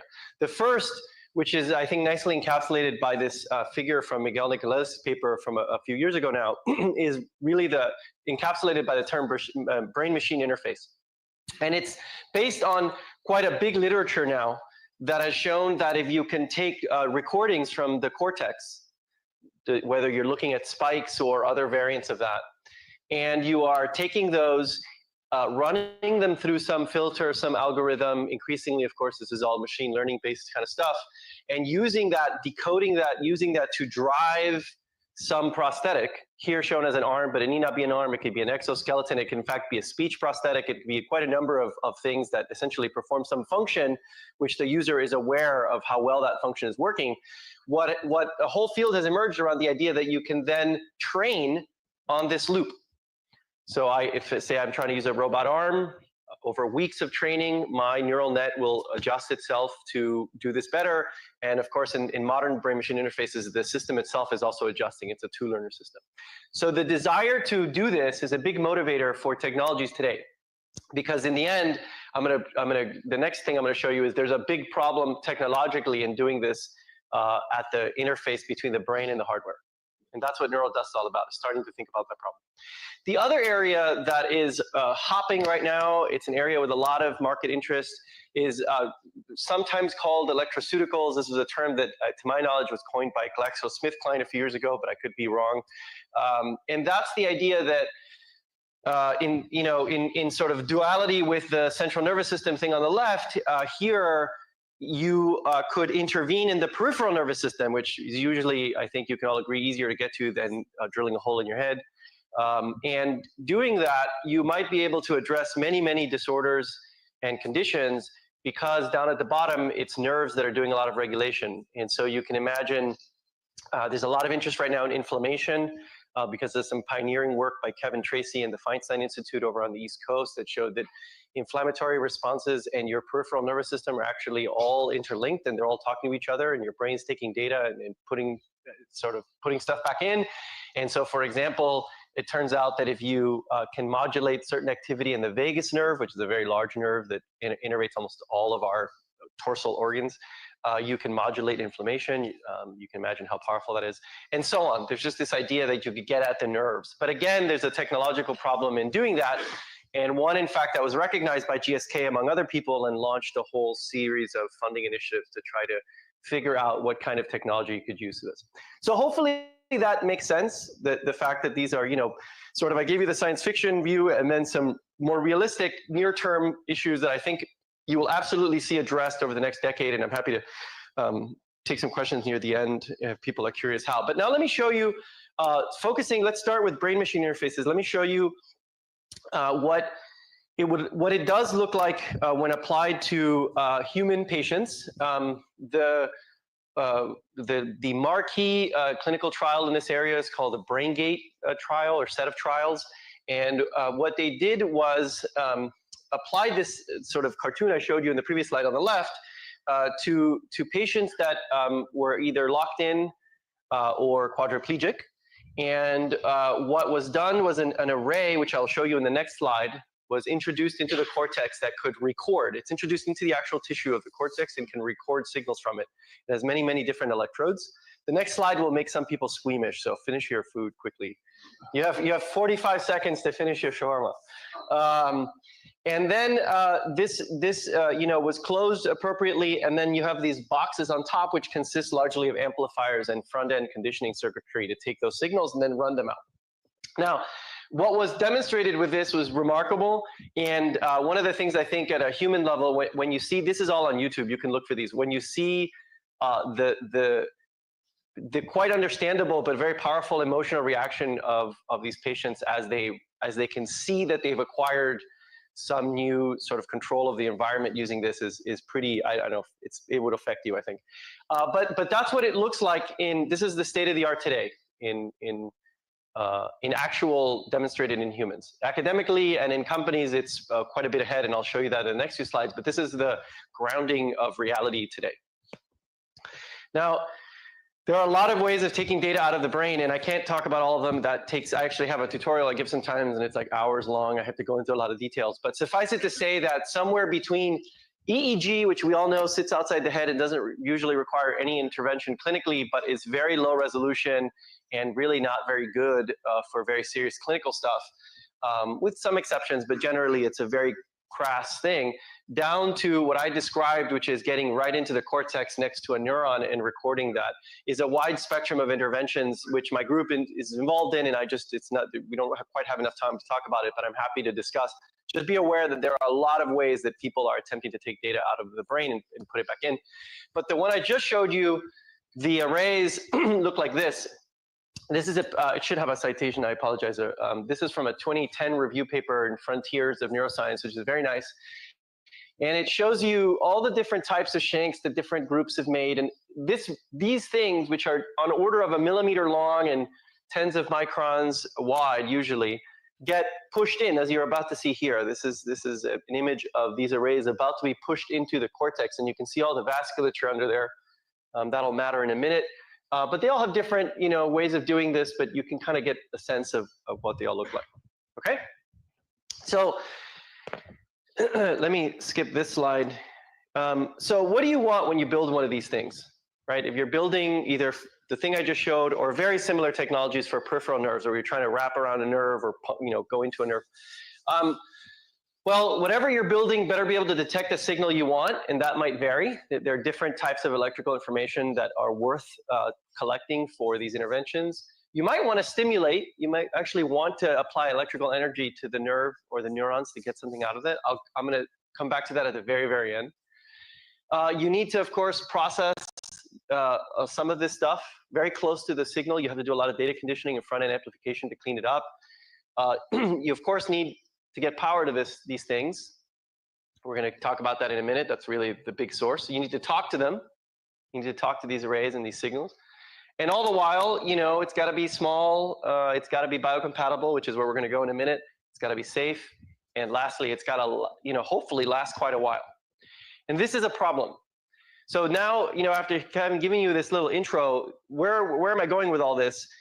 There's a big problem in today's electrophysiological neurotechnology. It's an understood problem for which there's a big literature. And that problem is that nothing that we put into the nervous system of this kind lasts. So none of these things, what you saw in those human patients, after a few years, they're mostly non-functional, technology stops working. There's certainly nothing that lasts. The way I say it is an appreciable fraction, a substantial fraction of a primate's lifetime. That just doesn't exist today. And so then you might ask, well, why doesn't it exist today? Well, it doesn't exist for lots of reasons. It's actually a really complex problem. So, but we can hit the big points. So let's come at it from two different directions. Number one, you're a big bag of salt water. Okay? So if I were to tell you, instead of writing it this way, I would flip it around and say, I want you to take a microchip that you designed for some other thing and throw it into the ocean and have it last for 25 years. Come back in 25 years and it'll be working. I think a couple of you are already smiling, right? It's sort of patently absurd when you say it that way. But when you don't say it that way and you talk about it, then it gets confusing. But the reality is it's the same problem, at least at 0th order. That is to say that the way that we make electronics or any of these thin film technologies tend not to be robust to the types of failure modes you get when you throw things into salt water. You get water penetration through the insulation layers, you get material delamination, you get failure of the conductors, you get all of the usual kind of things that people are aware of in these other contexts. And they are aware of in this context, but that's a big deal. These things go bad.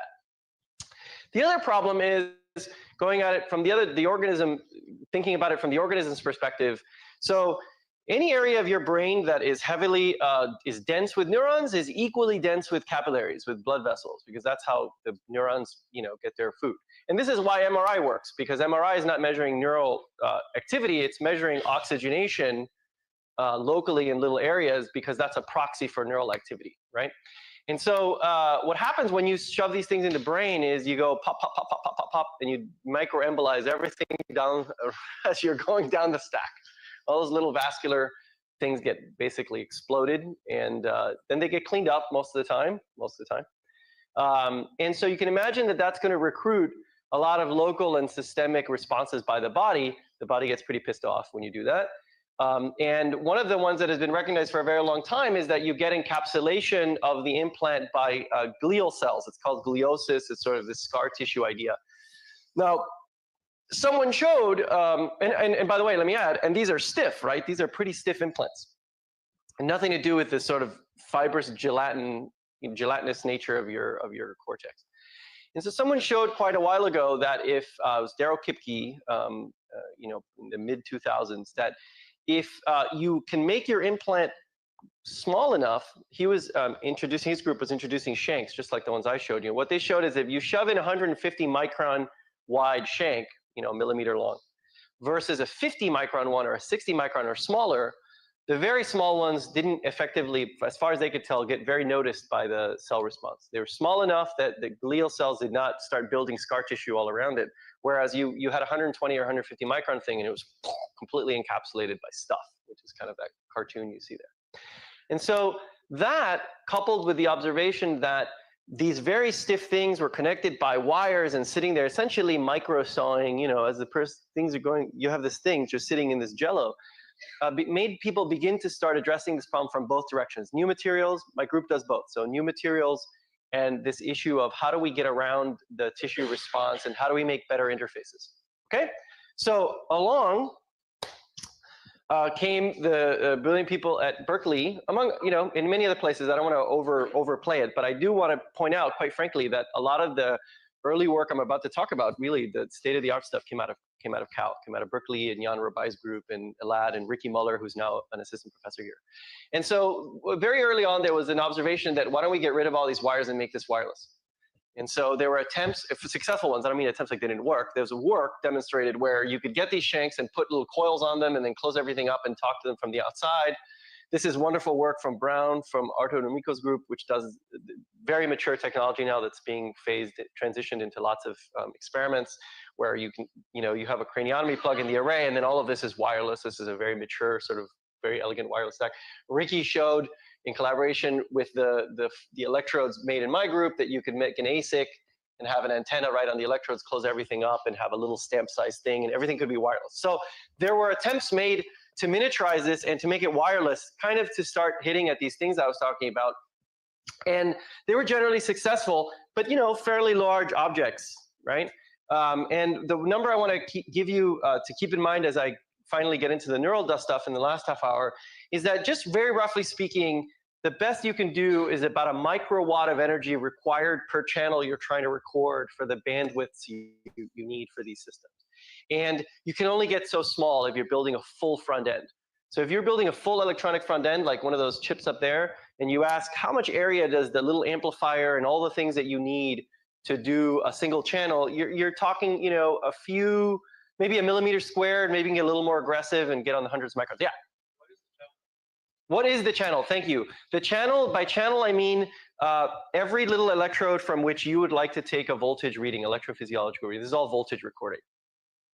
Yeah, that wasn't clear, so yeah, thanks for saying that. And usually these things, by the way, I do this later in the talk, but you're recording, as you know, voltage is differential. So you're recording from one, and then there's a counter electrode somewhere, some large ground.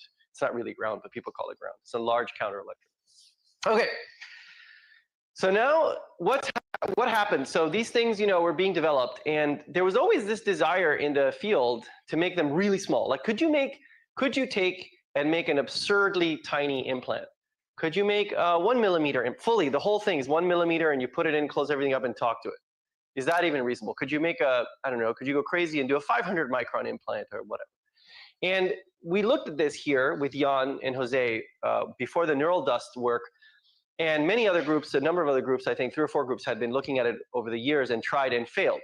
And the approach was to do some sort of RFID type thing, some electromagnetic radio frequency type of thing. How small can we make it? And how we're so good now at low power radios and all this stuff, can we do it? And the answer is no, you can't do it. And so if you want to see, the archive paper has all the math behind it, but let me walk you through why.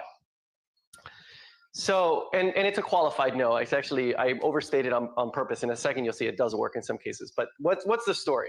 The story is, let's say that you want to implant something, and we're going to call this little cartoon the implant. It's going to have something that receives energy and communicates back. Call it an antenna, call it a coil, whatever makes you happy. And then whatever little box is required to drive that. And then outside, you're going to have some other thing that can be pretty large, and it'll have some size of also antenna or inductor coil to talk to these things. And you can model this. You can build a link channel model. You can put in as much detail as you want about spreading loss and attenuation and what frequency you're doing this at and whatever.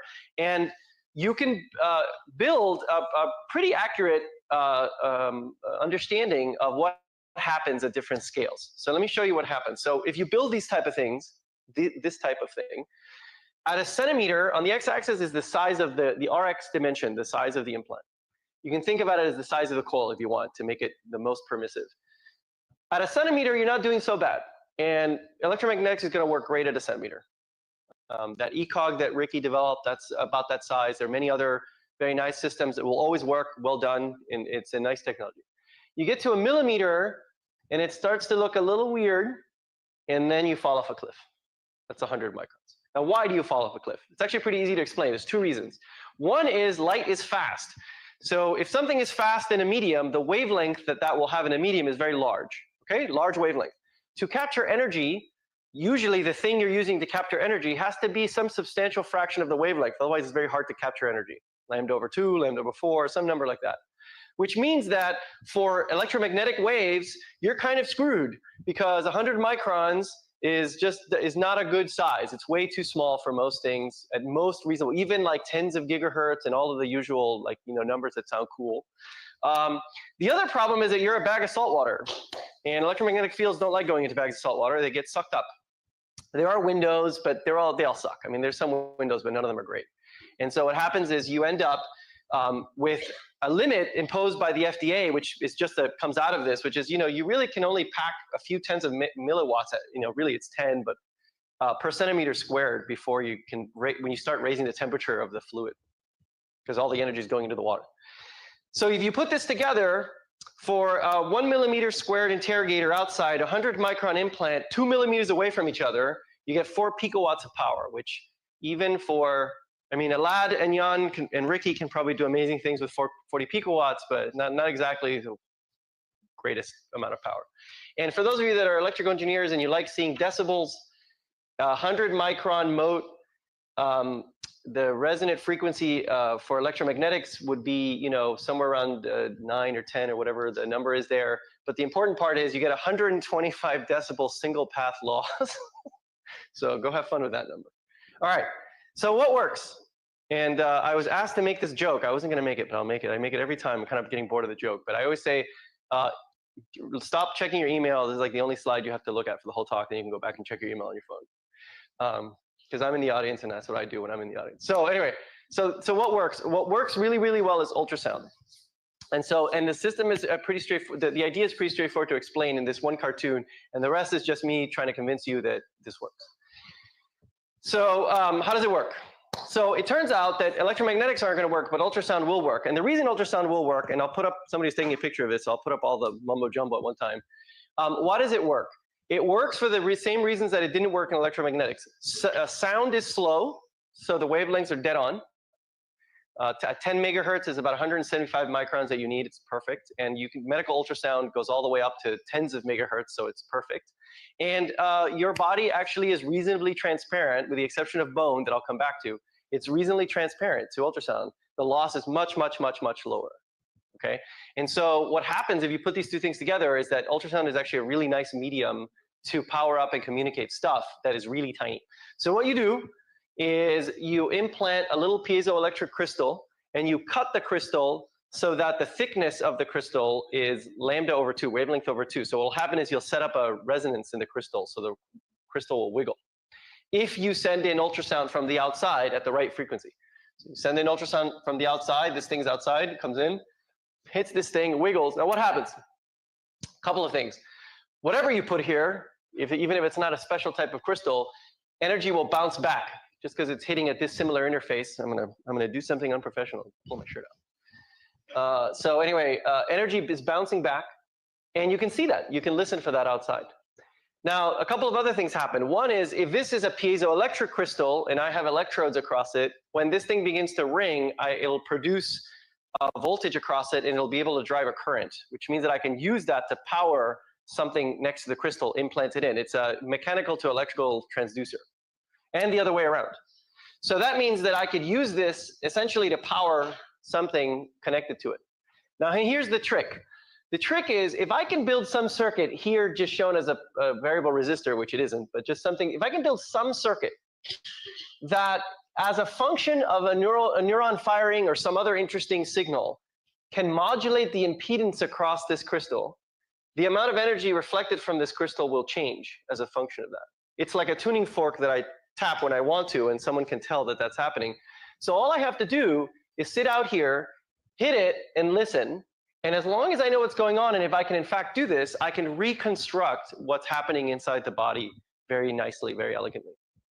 You can also see that I drew this in an analog way. You can make this digital. This is very, very similar to the way your subway cards work, near field and RFID. This is just done with ultrasound. You can sit there and encode ones and zeros if you want. You could build all sorts of stuff around this platform. So that's the whole idea. That's it. So now what I want to do is I want to show you kind of what the data looks like. You know, we have, I think if I go 15 more minutes, we'll have a little bit of time for questions, which I think would be the funner. I'm not supposed to say funner. My wife corrects me. The more fun, enjoyable. Thank you. Having kids now, every time I make grammar mistakes, my wife's like, funner doesn't, not a word. Funner does not exist. Okay. So let me show you, just to kind of skip to the story here. And I think this talk might not have all the detail I wanted, so I might even in real time switch to another talk. But let me show you what these things look like, and then I'll talk a little bit about where we're going with this. So this, all of this was published in Neuron in August. And so I want to walk you through how it works. And if I'm missing a slide, like I said, I'll pull it up, because I kind of want to show you the innards of it a little bit. So this is a millimeter on a side. It's certainly not 100 microns. It's a piezoelectric cube. You see it here from the side and here from the top. And there's a little circuit on this little silicon chip that's connected to that piezo. And the circuit is absurdly simple. And this is why I realized it's not on here. Maybe it's on the next slide. I'm going to leave you hanging when I come back and tell you what the circuit is. And actually, I'm actually very proud that worked, because it's absurd. We didn't think it was going to work, and it worked. Now we're, of course, building more sophisticated stuff. But anyway, so there's something there connected to the piezo, like I promised. And then on the back are these little recording electrodes that we're going to use to take data. And when we make them, we actually make them with tails, so that we can take data. Here you see it right before surgery. You can actually take data, what we call ground truth or gold standard data. We can take data right through the wires first, so that we can have a one-to-one comparison from what we're reconstructing to what reality is. When we're running these experiments, of course, in real life, so to speak, you wouldn't need the tails. This is built purposefully out of technology anybody can use. We have other versions I'll talk about at the end that are super fancy, sort of Ferraris that can only be done here at Berkeley and the NanoFab and all that. But the beauty of this is that anybody, after reading this paper, could go to the right manufacturer and have someone put all this together. The outside is interrogated using a chip that was developed by Bernhard Boser's group here, which is rather an elegant chip. And what it does is it allows you to drive multiple different transducers, ultrasonic transducers, and both in receive and transmit mode. And so you can do this kind of like send and receive I was talking about. That was developed for a different application. It turned out, really just because it's Berkeley, that we went to talk to them, and everybody was excited to work together to do this. And then there's an FPGA board that talks to this, that does all of the calculations that have to be done to do this. So let me show you what the circuit looks like. You ready? Because I recognize a couple of you like hardware. Okay, here's the piezo. It's a single FET. And here's how the single FET works. So you have a single FET. It's a pretty big FET. It's a humongous FET by normal standards. But it is fabricated in TSMC process. It's laid out, and we get it back. And then what we do is you take the gate and you expose it to the extracellular fluid. That's one of those pads I showed you, those electrodes. And now the other one can't be connected directly to the source because then you'd have current running through it and you'd have a problem. So what you do is you take two matched resistors and you make what's effectively an AC ground and use that as the counter. And this is the other electrode that's exposed to the solution. So now what happens is very simple. Whenever you get a little firing event out here, you modulate the current from drain to source to the FET. And in fact, it's enough modulation that you get a detectable change on the piezo and then a detectable change out at the receiver. Now, I think those of you that like circuits can imagine how much, you can replace this with much more advanced intelligent stuff, and I'll talk about it at the end of what's happened since then.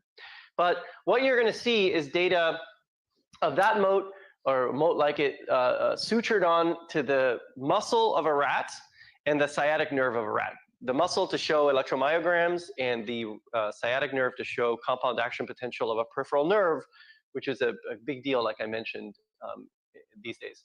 And so that is the actual sciatic nerve of a rat. And what we'll do is we will use, in these experiments, Olympus cylindrical transducer, which will be placed up against the rat. Packets or pulses rather, sorry, will be sent, and then the reflected signal will be collected and processed. So because I have a little bit of time, I'm going to beg your indulgence. I didn't realize that this, let me see if it's at the end of the talk. Did I even have it here? No. So give me a second. I'm going to open up, and I do this in real time. I do want to show you, I thought I had them. I want to show you what it actually looks like in some detail, because I think it's kind of fun. This is the slightly more technical talk.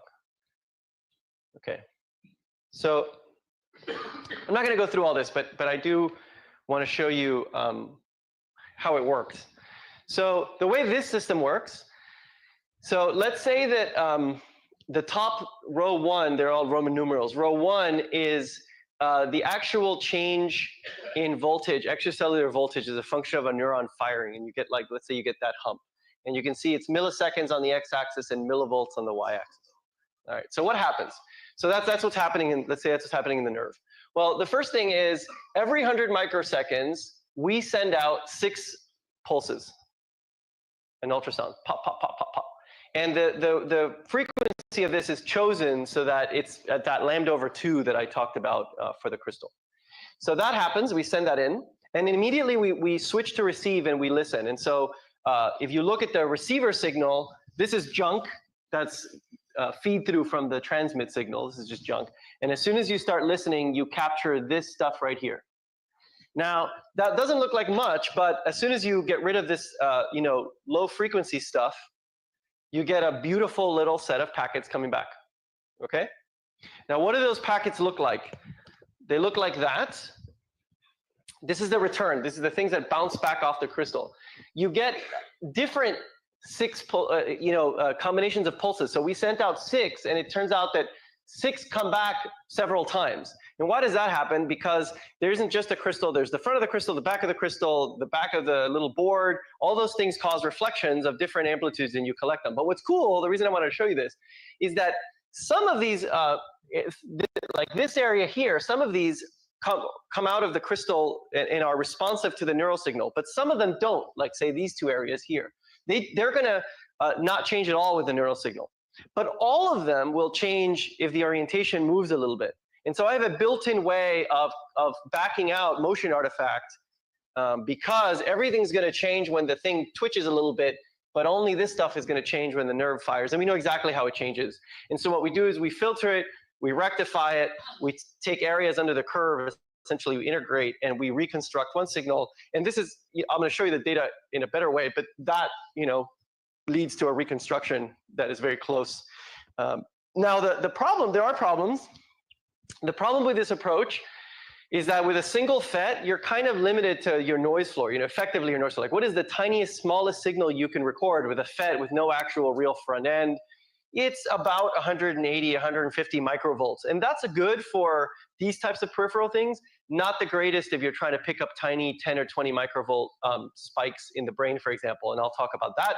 And then the other issue is that as the thing wiggles, if it wiggles misalignment, or I guess I didn't put it on here, this is the misalignment plot. There's a similar plot for rotational excursions, the amount of power that gets to them changes too. And so if the amount of power drops, the total signal difference drops, and the effective noise floor goes up, it gets worse. And so those are all problems with the basic technology that would have to be addressed. So let me switch now. We're almost really getting kind of near the end of this because I want to just show you the data and then open it for questions. So switching back to the original talk, another point I want to make is that what's remarkable is that all of this works at a tiny fraction of the FDA limit for ultrasound power.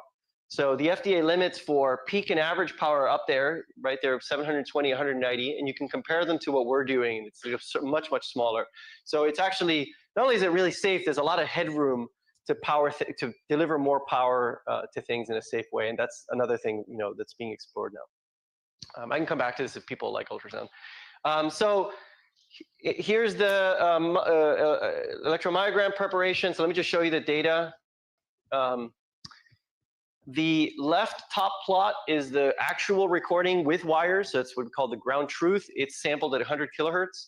And the right is the reconstructed data using the method I just described, and the effective sampling rate for that is 10 kilohertz. That's as fast as you can do all this stuff. And you can see that the reconstruction is pretty good for muscle.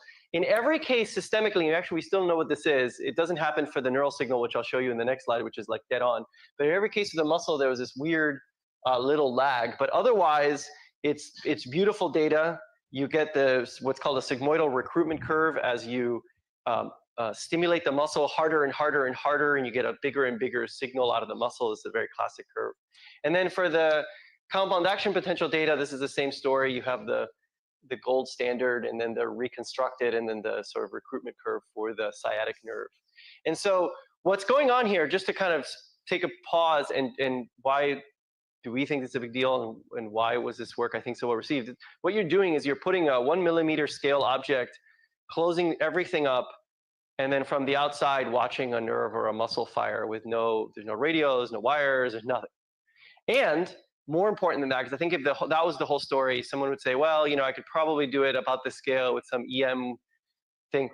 The story, the big deal is two things. One, I can do this, and that's what we're going to go to next. I can do this centimeters into the body, and physics showed, and in our Journal of Neuroscience method paper shows that I could keep scaling this down to extremely small sizes, something you can't really do otherwise. So the dream, what I want to spend the last slide or two on, the dream here is, 100 micron object, a 50 micron object that's doing spike recording. You can imagine how transformative that would be, and systems for recording from very deep. So I'll hit both of those in a minute because I want to leave you with a big story. So first of all, before my big final, like, where do I think this is going? At a very in the weeds level, what are we doing next? So we, not wanting to simply do this single transistor, we taped out and received back a chip. It's a 400 micron by, I think, 800 micron chip that should be able to fits into the same package I just showed you, but is digital backscatter, and should be able to do 10 microvolts of effective noise floor. So we expect that this thing will be able to do single unit recording in a peripheral nerve for a just slightly smaller size than the thing I showed you, but about the same size. So we're pretty excited by that. And it's all digital backscatter, so it'll just send back ones and zeros instead of this analog thing.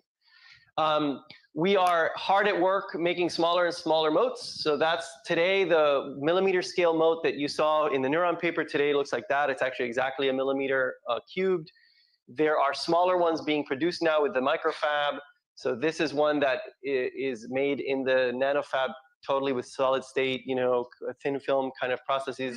This is a 150 micron dummy that we started putting into sciatic nerves. And we're looking at ways of fabricating these and assembling them, and we're moving pretty fast. There's some pretty neat stuff that was just submitted for review on that. We've moved to more advanced systems for the wearable part. So we needed this for rats, although you can see it's probably applicable to humans.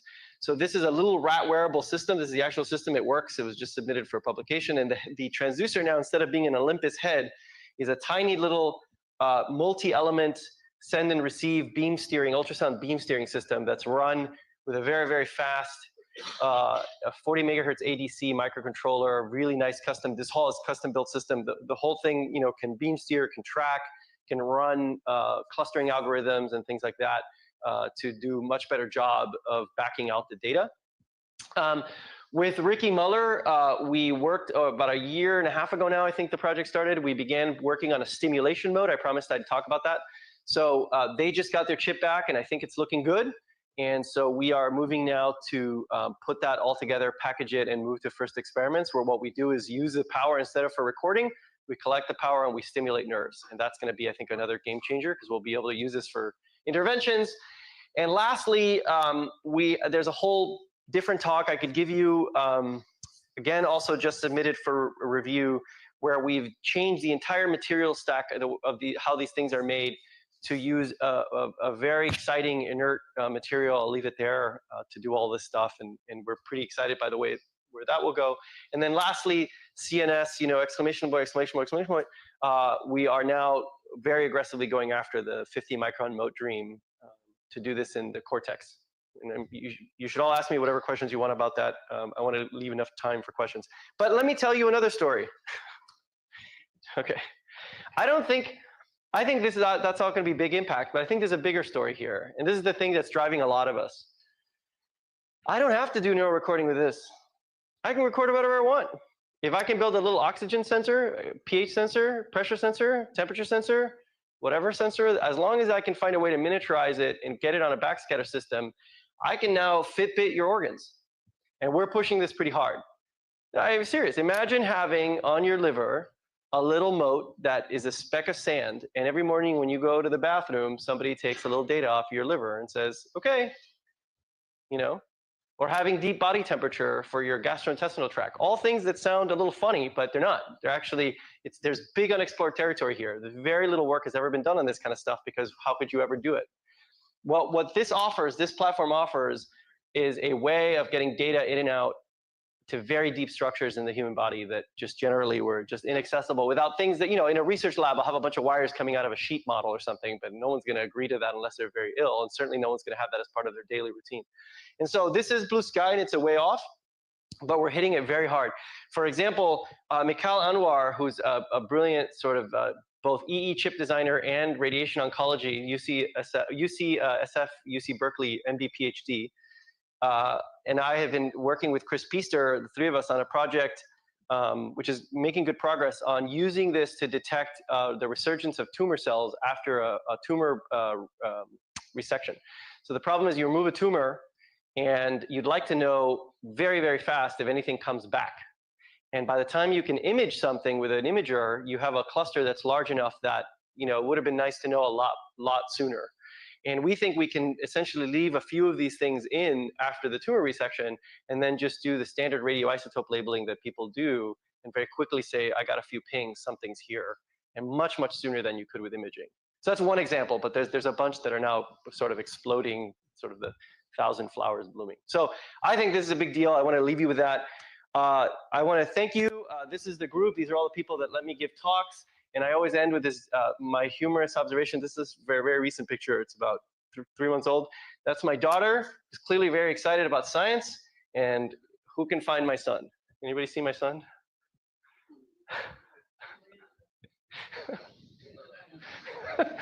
He's like, whatever. These people are all annoying. I don't know what they're doing. Anyway, so that's not true. They both love science. All right. With that, thanks. And I'll take any questions. So I think I have 5 or 6 minutes. Thank you.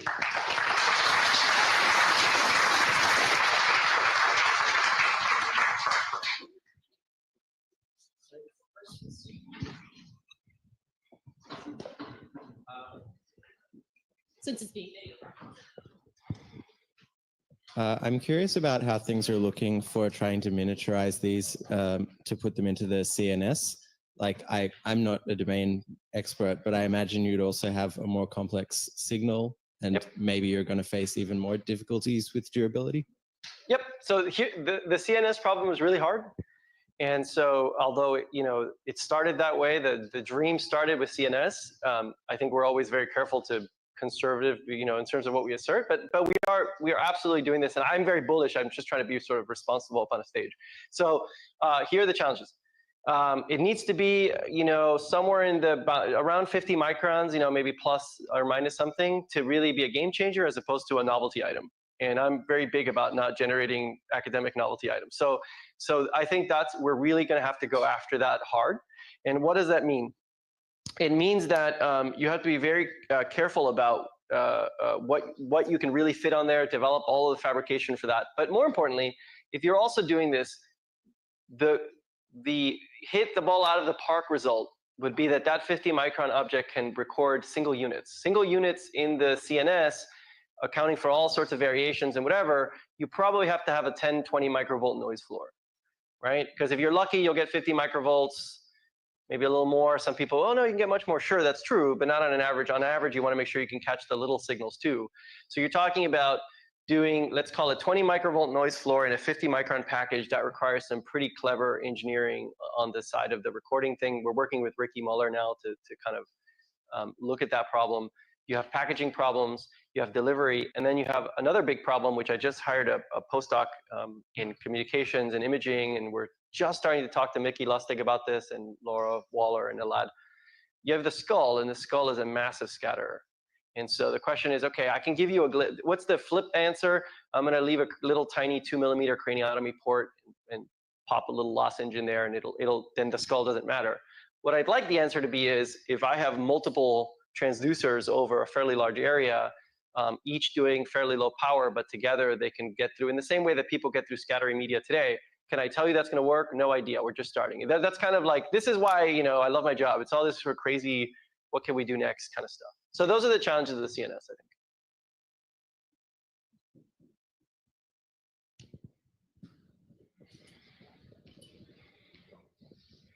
Nope, almost.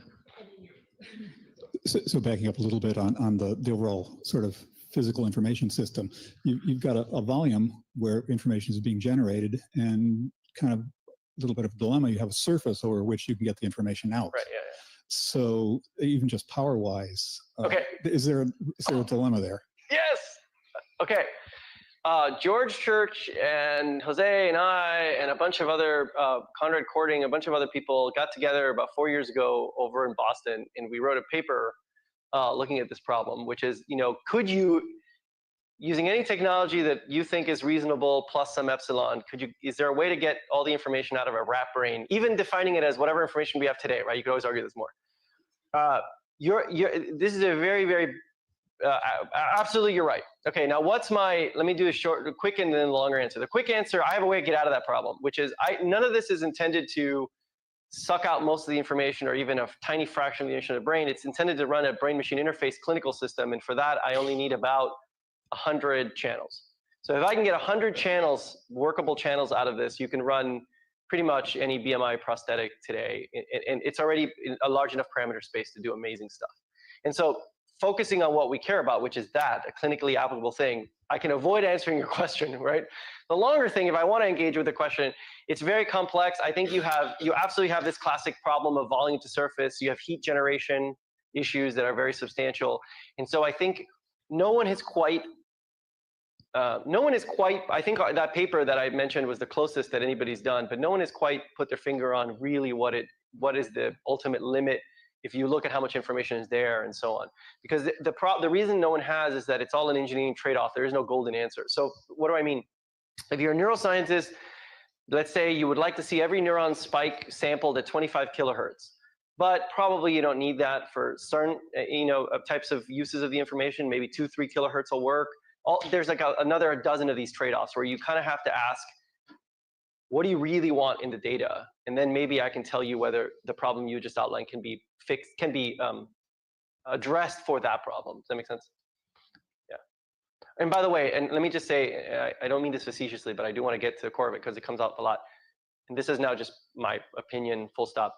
If the question is motivated, and I'm not saying yours is, but if the question is motivated by, will someday I be able to download my brain in real time, there are actually much deeper, well, I know that isn't, but just to point it out, there are actually very powerful arguments against the notion that a single recording would ever do that, even if we got to your question. I know that's not where I was coming from, but it's a good time to put that in there. You can come talk to me if you want, why. I think this gentleman had a question. Are there different ways of inserting these devices? Mine or the arrays I showed, or all, or? Yeah, any. Any? Yeah. So the spiky arrays have some fairly developed technologies. Yeah, in mine. And so ours, the default for the CNS, we intend to deliver them pushed into the ends of these arrays and then retract the array. There are bluer sky approaches that people have explored. There's a really nice paper out of Australia last year, snaking up through an artery and up the vasculature and parking a recording electrode inside the vasculature and then doing a brain recording. There are limitations to that, the lining produces. If you're not in the skull, if you're in the peripheral nervous system, it's laparoscopic, endoscopic, and those are pretty developed actually. So you can get them in. These are so small, you get them in at the end of a cannula, and then you can kind of suture them on. Yeah, so there are a couple, but they're all what I would say are in the blue sky area. So for example, one which is not surgical but is invasive is that you might be able to get, if you get your particles very small, you might be able to load them through the cerebrospinal fluid, which pumps itself around your brain constantly. There are limitations to what that could do, and I think that's extremely exploratory. So we're thinking about these things, but I want to be careful because it's all still in the realm of out there. Last question. I don't know if you want to wait for the mic or be really loud. So I was curious, you're mentioning in current, clinical prostheses and stuff, the 100 channel is sort of the gold standard, I guess. What do you see as the limits of that for, more, as you're saying, blue sky, like future approaches? What is the limit in the number of channels, or what's the technology going to be able to do with an implantable shank? I guess, if this technology that you're developing does become as good as it theoretically could be. How many channels maybe could I get? Is that the question? Both how many channels could you get, and what is a reasonable threshold of, what can you do with the amount of channels you can get? Yeah, what can you do with the amount of channels? Well, so what can you do with the amount of channels is a question for Jose, because to be honest, it's a brain-machine interface question that's a bit subtle. The naive answer that I would give you is, if you look at the parameter space of, say, an arm being moved, or even a speech prosthetic, 100 degrees of freedom is way more than you need. That is a bit of a glib answer, because I think you can always go and find that that's an approximation and you could do better and so on. Technologically, there are now ongoing right now fairly mature attempts to not using untethered stuff, but using tethered spikes and other things to get thousands and thousands of channels. Most of those attempts are intended for science, not for clinical use. They just want to do like full volume sampling of an area of cortex and so on. They're not really intended. No one's ever arguing, I need 2,000 channels to run a BMI. So somewhere in between those two answers is reality. And the answer is I'd want to be careful that I come up with a number and, say 256 or something. But I think you're in the right ballpark if you can do 100. Now, if we start dreaming science fiction and I want to run 43 different peripherals, or I want to talk to my phone, and then you start to, then we're talking about science fiction novels. So who knows, right? But I think 100 degrees of freedom is a pretty crazy amount of parameter space. All right. Thank you very much. There you go. Thanks. Hello, everyone. Thank you for joining me today. My name is Halit Mirametzoğlu. I'm an astronomer, science communicator, and non-formal learning trainer working mainly in the space education and outreach field. In the next 15 to 20 minutes, I will walk you through some key insights about communication, both from a theoretical perspective and from my personal and professional experiences. So let's begin. The central message of my talk is simple. People never forget how do you make them feel. Effective communications is not just about transmitting information. It's about empathy, impact, and building connections that last. This message guides me much of my professional approach, and I would like you to keep in mind as we go through the presentation. Why is communication so critical? Well, in any organization or project, especially in complex, high-stakes fields like space or international collaborations, success depends heavily on how well people understand each other. Clear communication reduce misunderstandings, align expectations, and build trust. Is not just skill, it's a foundation. There is always a sender and transmitter in communication. There should be a message as well. Our communication is shaped by many layers: our personal values, cultural backgrounds, emotional intelligence, language skills, even the tools and platform we use. Understanding these factors help us become more aware of dynamics in each interactions and adjust accordingly. As we continue exploring communication, I want to pause and bring your attention to 6 simple yet powerful questions. They are not just rhetorical, they are essential for anyone aiming to improve how they connect with others. First, are you listening? I'm sure if you are together with me right now, you are listening. Not just hearing, but truly listening. Are you fully present, or are you just waiting for your turn to speak? Do you understand? Have you genuinely grasped what the other person is saying? Are you filling gaps with assumptions? Do you test your understanding? How is your message punctuality? Do you use empathetic communication? Are you clear enough? How you can be sure that you are clear enough?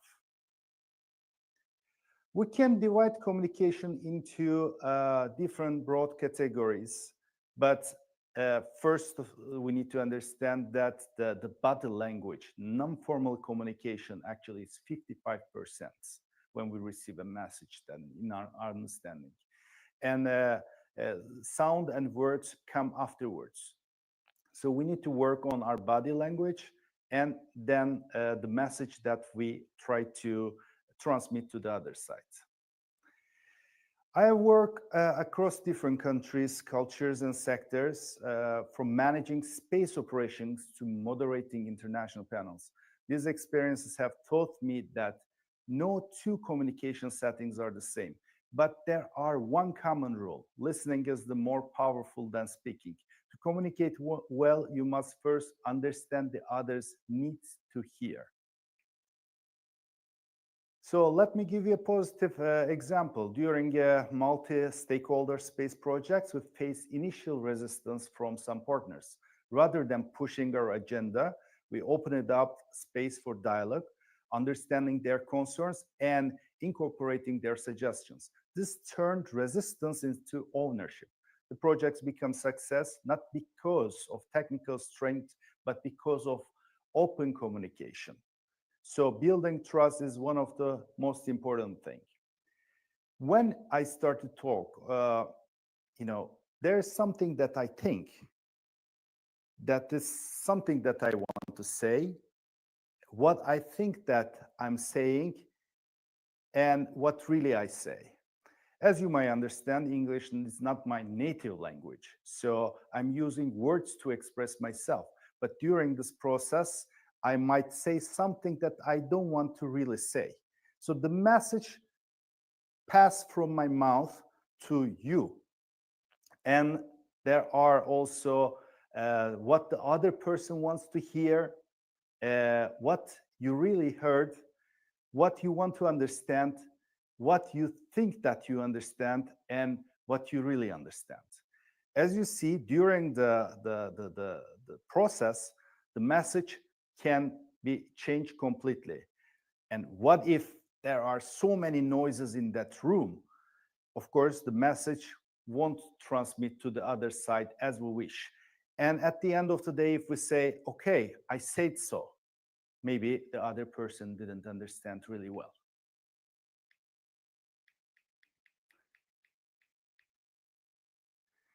So there are also some barriers as communications. As I said, only the noise can be the barrier between us, but also the personality differences are barrier, or educational differences, or language differences.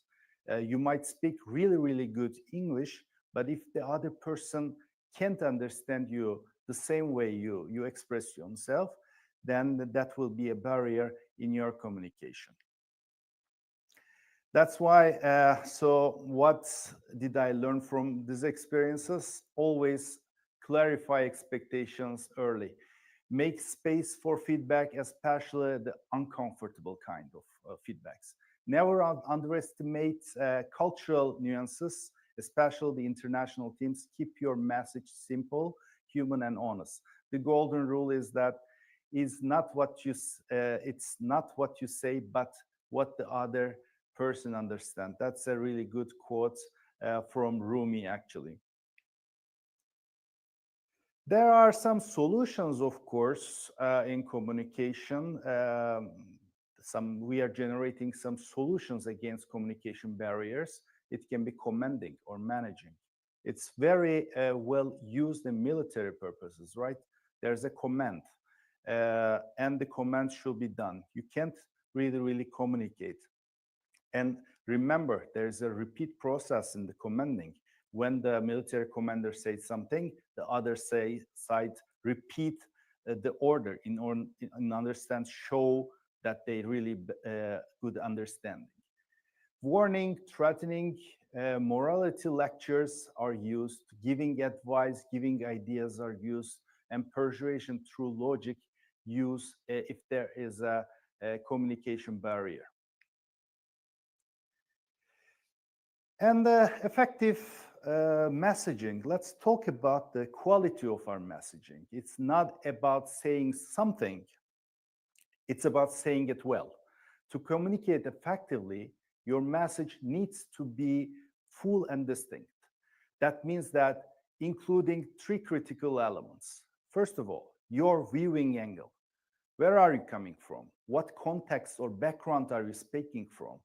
If your audience doesn't understand your perspective, that may misinterpret your message. The second is predictions you have made. What do you foresee happening? Sharing your expectations shows your thinking process and prepare others for what you may come next. And the intentions you have is important. Why you are sharing this message? It is to inform, to persuade, to warn, or to connect. Clarifying your intentions helps your audience understand your tone and purpose and respond accordingly.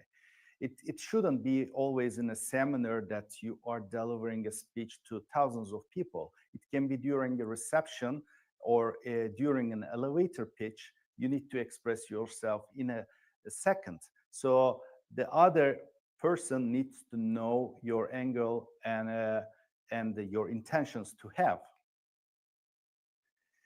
And as I said, repeating the message, it's always important for you to understand, for you to show that you understand to the other side. Repeat your message more than once and use multiple communication channels to express it well. We often place a lot of emphasis on speaking well. Yes, speaking well is important. Crafting our words, controlling our tones, delivering with confidence, but we rarely put the same energy into the art of listening. And yet listening, truly listening, is just as powerful, if not more. Think about the last time someone made you feel genuinely heard. That connection, that moment of understanding, just leaving your phone next to you and listening that person. Great communicator just don't speak clearly. They listen attentively and understand gracefully. This means listening without interrupting, reading between the lines, picking up emotions and unspoken cues, and responding not just to words, but to what's behind them. So let's remember, communicating is not a performance, it's relationship. And relationship thrive when we matter, not just the art of speaking, but the art of beautiful listening. And active listening. We need to identify emotions in that person. If that person is angry, if that person is in joy, in fear, in sorrow, because that will affect the communication completely.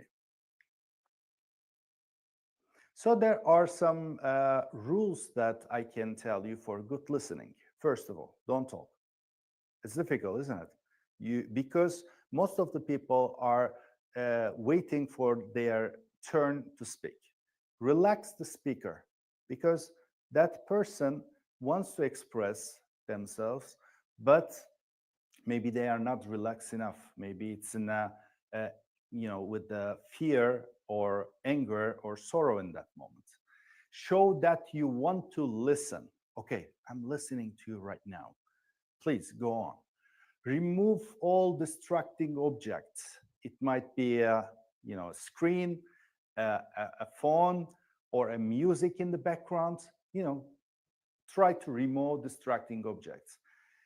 Empathize with the speaker. Actually, that will be one of our next lecture. Be patient. That person wants to express something, so be patient. Keep your cool mood, okay? And discussions or criticism, it's completely up to you. Generally, don't go that much criticism. Ask clarifying questions to better understand. Okay, you say this. Am I understanding right? Then the other person can respond, no, I didn't want to say that. So I want to say this. And the last rule as the first, don't talk. Let other person to speak.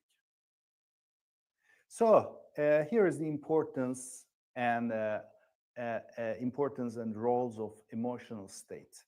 Emotions are effective in the stage of perceptions and evaluations of importance, isn't it? If you are so angry, sometimes you don't understand what the other person says. You need to control your emotions in order to understand someone. The same to transmit your message. If you are so angry, try to not speak immediately. Just keep calm. And some recommendations. If you have 1 month and 2 years, again, speak one and listen two. Give the right information to the right person in the right time. Sometimes, it can be right information, right person, but if that person is busy in that moment, it's not the right time. If they are dealing with something in urgency, it's not the right time. Keep messages clear and understandable. And also avoid privacy, share information, avoid criticizing as much as possible.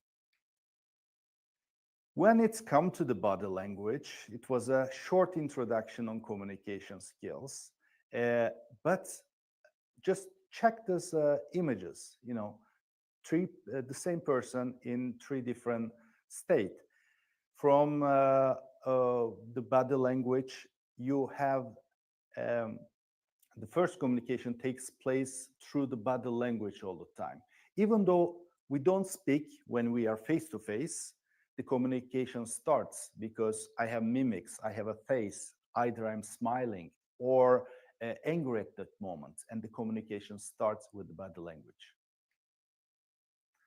Elements of body language are varies, and actually it's another topic for a lecture, the body posture, the facial expressions, how I use my head, the eye contact, how you can talk to a person not even looking to your face. It's hard, right? And the distance, how close I am or far away from you. There should be a good distance for that. Even what I'm wearing, the accessories used is a body language, is a part of body language. So keep in mind, okay, I'm so comfy with this t-shirt, but if I'm going for an interview, the person will communicate with me 55% with the body language. So it's better to dress up well and shape ourselves well before an interview. Eye contacts, facial expressions, and gestures. To summarize, communications is emotional, not just informational. It's shaped by context, culture, self-awareness. Listening, empathy, and clarity are the best tools. And above all, people remember how you made them feel. Thank you for your time. I hope this talk gave you a few ideas to reflect on and apply on your own roles, whether you are leading a team, managing a project, or building a partnership. Thank you. Hi, my name is Dr. John Wensveen, and I'm the president of the International Space University located in Strasbourg, France. For those of you that are not aware of ISU, we were created almost 40 years ago by 3 visionaries out of MIT in the United States who had the foresight to recognize that space was going to change over time and that there needed to be an official university in space that would provide education and awareness and to utilize space for peaceful purposes. And here we are, almost 40 years later, and we have more than 6,000 space.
Now we're about 15 feet away, and the meter is over 2,000 microwatts per square meter.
I wonder if people that have tinfoil hats are really as crazy as we think. So what I'm going to do is I'm going to do a demonstration here of the tinfoil toque, and I'll put the Spirit radio inside of it and see if it makes a difference to the electromagnetic pulses received by the Spirit radio. Okay, here we go. Look at that, it practically kills the electromagnetic pulse. I'll try that again. See, there's the pulse. Put the radio inside the tinfoil tube. Just a little bit, you can hear there. Otherwise, it blocks the electromagnetic pulse almost completely.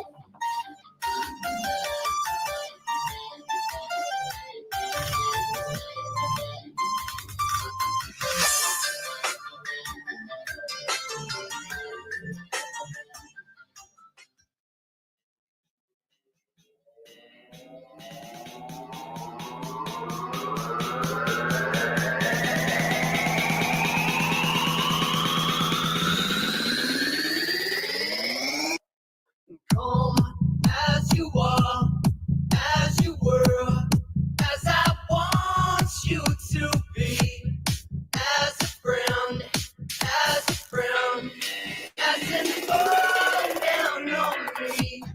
Take the time, hurry up, choice is yours, don't be late. Take a rest, as a friend, as an old memory.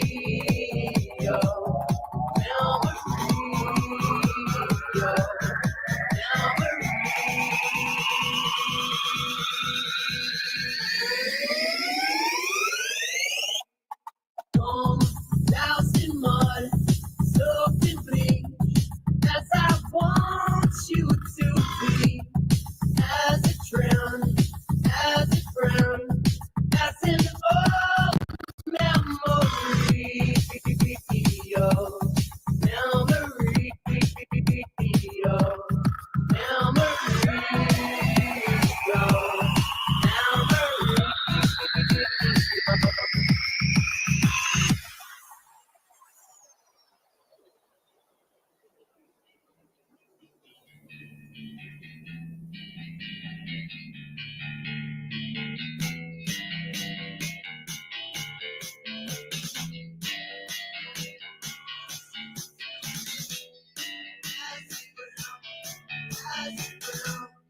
as an all down on me.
placed inside. It wasn't only human beings who became involved with the experiments. Animals too were programmed to fight the Cold War. One project was codenamed Acoustic Kitty. The idea behind Acoustic Kitty was to develop an audio device that could function despite extraneous noises. The cat that was used for the experiment had to be cut open and have a power pack placed inside its abdomen. Wires were run up to its ear, to its cochlea, wires to its brain to determine when it was hungry or sexually aroused, and wires to override these urges. The cat was then put on a test, sent across the street to eavesdrop on a conversation, being monitored by a van loaded with equipment. And as this poor little monstrosity waddled across the street, a taxi cab came down and ran it over. So it was $25 million down the drain. $25 million was a lot of money then. Touch. Treat. Good boy.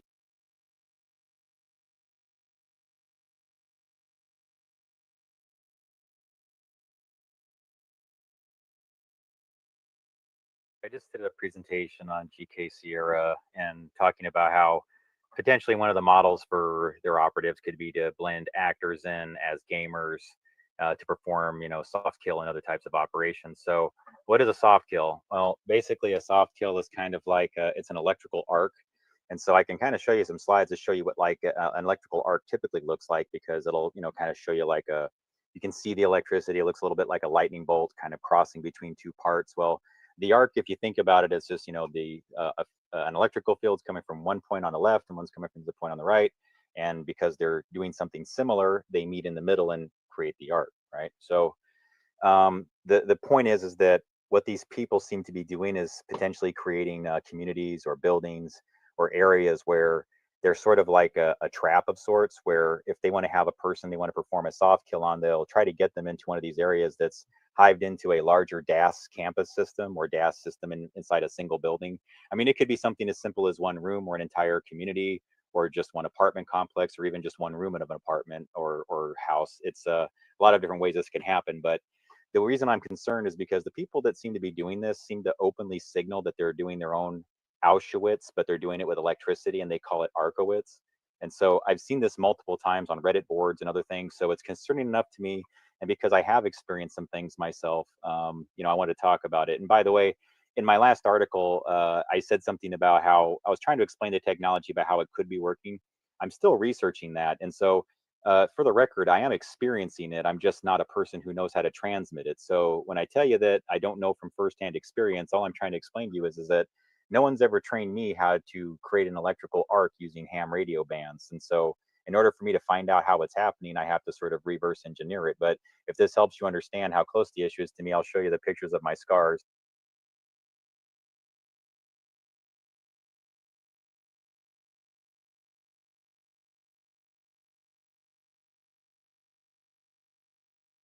And basically, when these systems are hitting you, and they are hitting me, even at the moment, very hard, depending on how close you get to the signal source, it can create an electrical arc across the pinky and the middle fingers of both of your hands. And I'm consistent with that. So I know about these types of things only because in the wireless industry, there's such a thing called an RF burn, the radio frequency burn.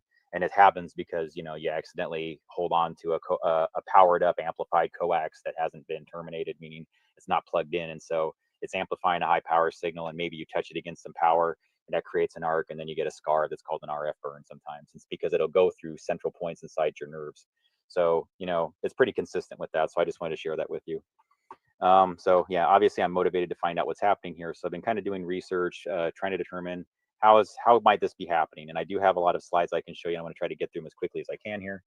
But I define a soft kill personally as like a slow, silent, nearly undetectable combination of covert electromagnetic weapons and psychological warfare, which is like a form of psyops, deception games, confidence games.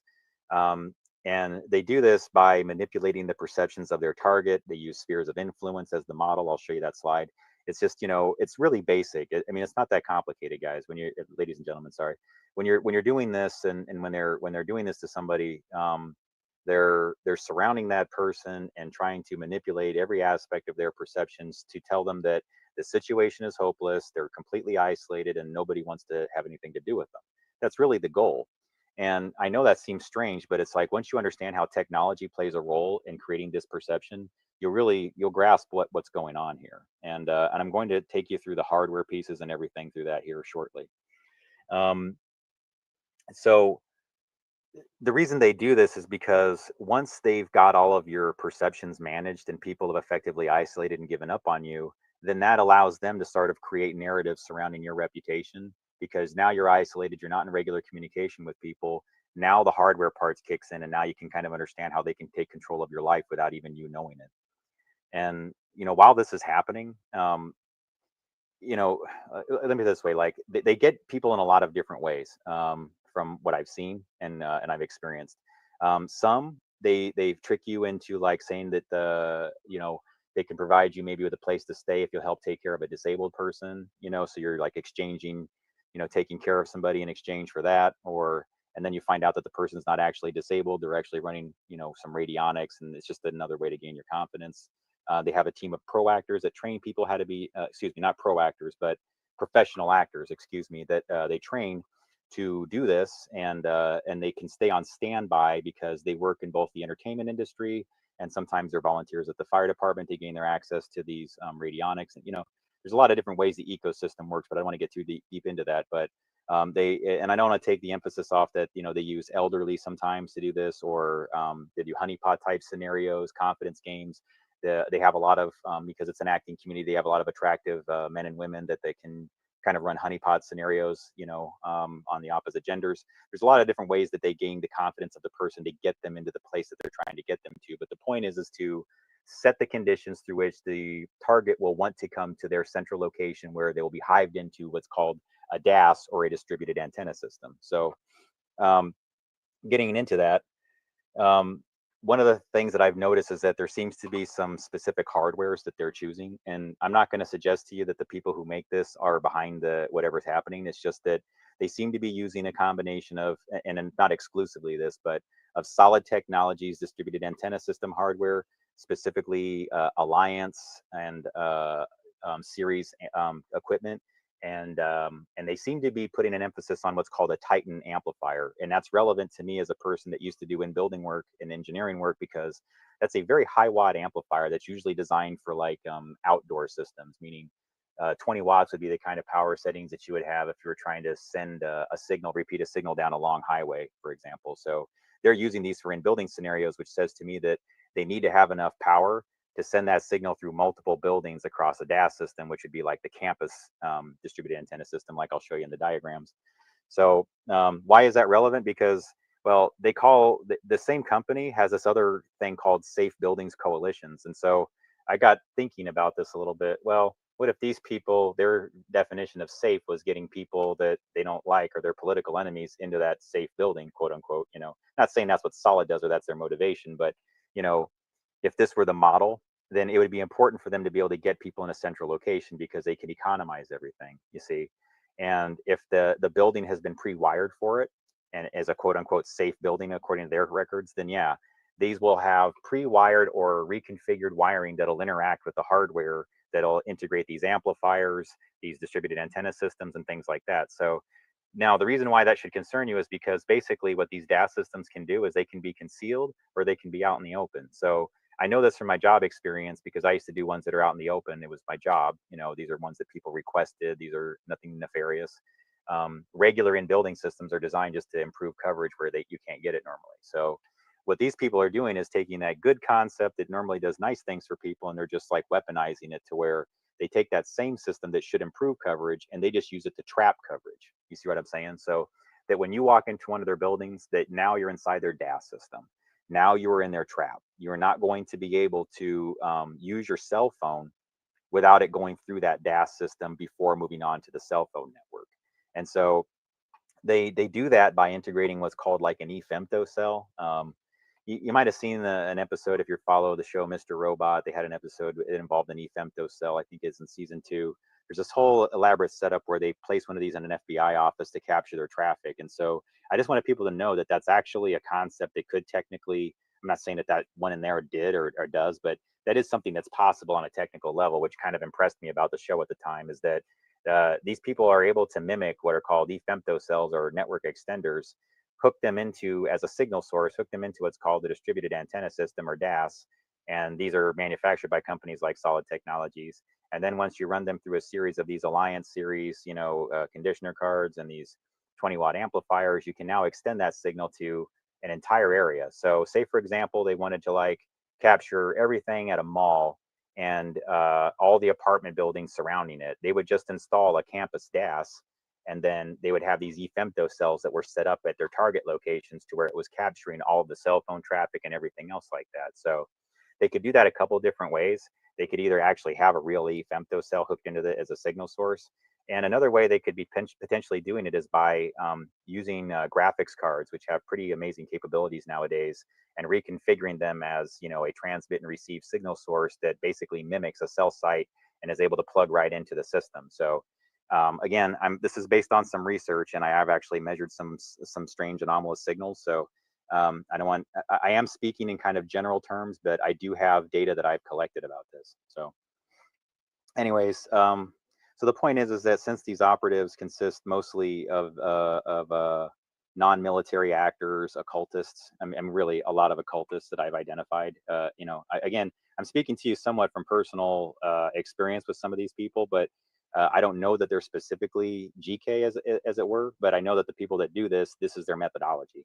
And I do have evidence to suggest that some of these people are actors that have actually been in some films and television series and use different names than they do in their daily lives as those actors. And some of these people have radio frequency and wireless industry training, which makes it even more troubling because that means they basically have 2 careers, and one is being concealed. And the one that's being concealed is pretty significant work experience when it comes to doing targeted radio frequency like brain entrainment or directed energy weapons or point to target microwave. Because sometimes all these people are doing is taking the concepts of microwave engineering, which involves point-to-point communications. That's like a good thing, like you would, if you're trying to get it from a cell tower back to a central office, you would use a microwave path, But what these people do is they take that one side of the microwave path and they just aim it at a target, so that it uses that frequency and just slow cooks them. Because, if a person stands in front of radio frequency long enough, yeah, they'll evaporate kind of, it just slow cooks you. It's not the same as like radiation from a nuclear reservation that's ionizing. It's just radio frequency is just, it heats up your body tissue. And if they pulse it, it can electrically arc you. Yeah, and it can shock you, basically give you like a low volt tasing type sensation. And so the internal operatives, they use covers, and because they're actors, they can fake being blind, deaf, autistic, or something like that, or they can develop an elaborate storyline that integrates their occult work into it. I mean, it's pretty disturbing once you start peeling back the layers. Okay. And that's just one of the many confidence games they've established is faking disability. And I do have evidence that there's a specific organization that actually specializes in this, and they've named their company a pun that basically implies that they train people to fake disability specifically for psychological warfare operations and as confidence games and to slow people down. And that those same people that are part of those operations, that's their cover. And they're able to get it through a Department of Justice hack. And it's potentially through the Computer Hacking and Intellectual Property Division and InfraGard that allows them basically to take on another personality and pretend to be a completely different person with credentials, paperwork, and everything to back it up. So that's a little disturbing to me that there's that exploit that exists.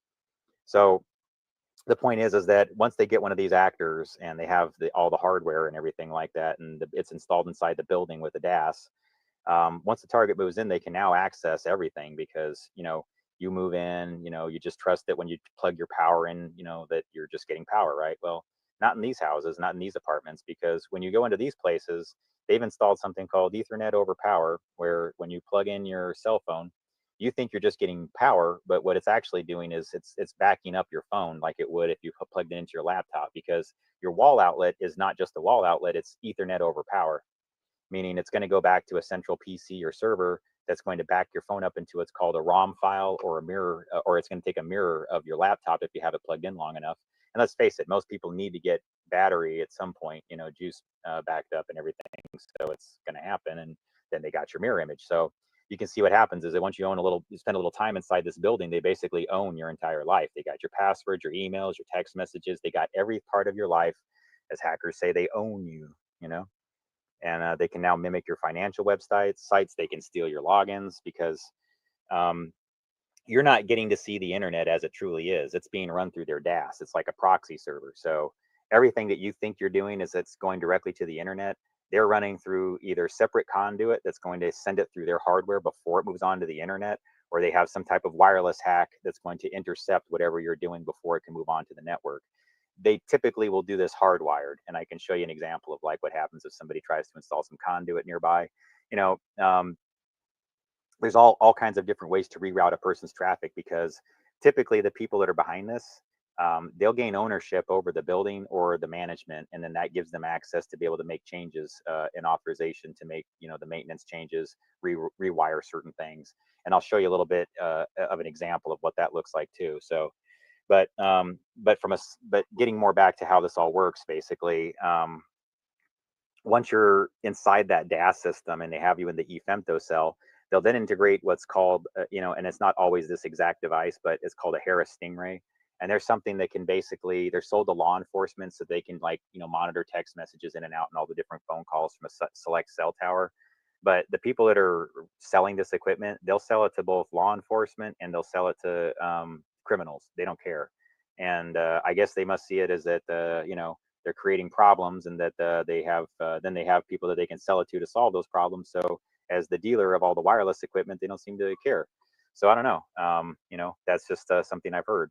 Now, when I looked into Solid Technologies, you know, I kind of found some connections to this guy, Seth Buckley, which frankly kind of sounds like an InfraGard name, you know, frankly. It actually sounds like they're combining a few different people's names into one and creating a separate personality, but I need to do more research to prove if that's the case.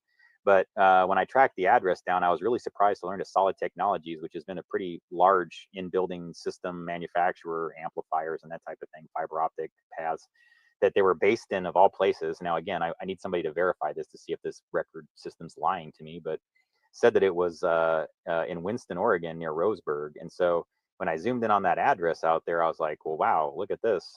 It's this neighborhood, and it looks like they were able to name the streets because right next to this guy that sells this type of equipment is a road called Kangaroo Court. Now, I got to tell you, knowing that a person designs these types of systems and they claim that they're part of a Safer Buildings Coalitions that's for public safety people and is allegedly selling to municipalities and other groups, for them to place their business headquarters and main address for the equipment next to a road called Kangaroo Court, which those are not from the United States or may be unfamiliar with the colloquialism, is it means that you're being framed, you're being set up, you're being lied about, and they're intentionally, quote unquote, railroading you, which means, you know, just to, they're lying about you to get you locked up to where you don't get a fair trial, or what some of the Germans like to call an Unrechtsstaat, meaning an unright state. It means a state of injustice where injustice is expected. And by the way, one of the people that may be connected to GK Sierra seems to brag openly that they're creating an Unrechtsstaat. So I thought that was worth noting. So there's other aspects of this that are going to tie back to people have historically made reference to a looking glass. And if you notice that Looking Glass is near Highway 42 out in Winston, Oregon and Green, Oregon.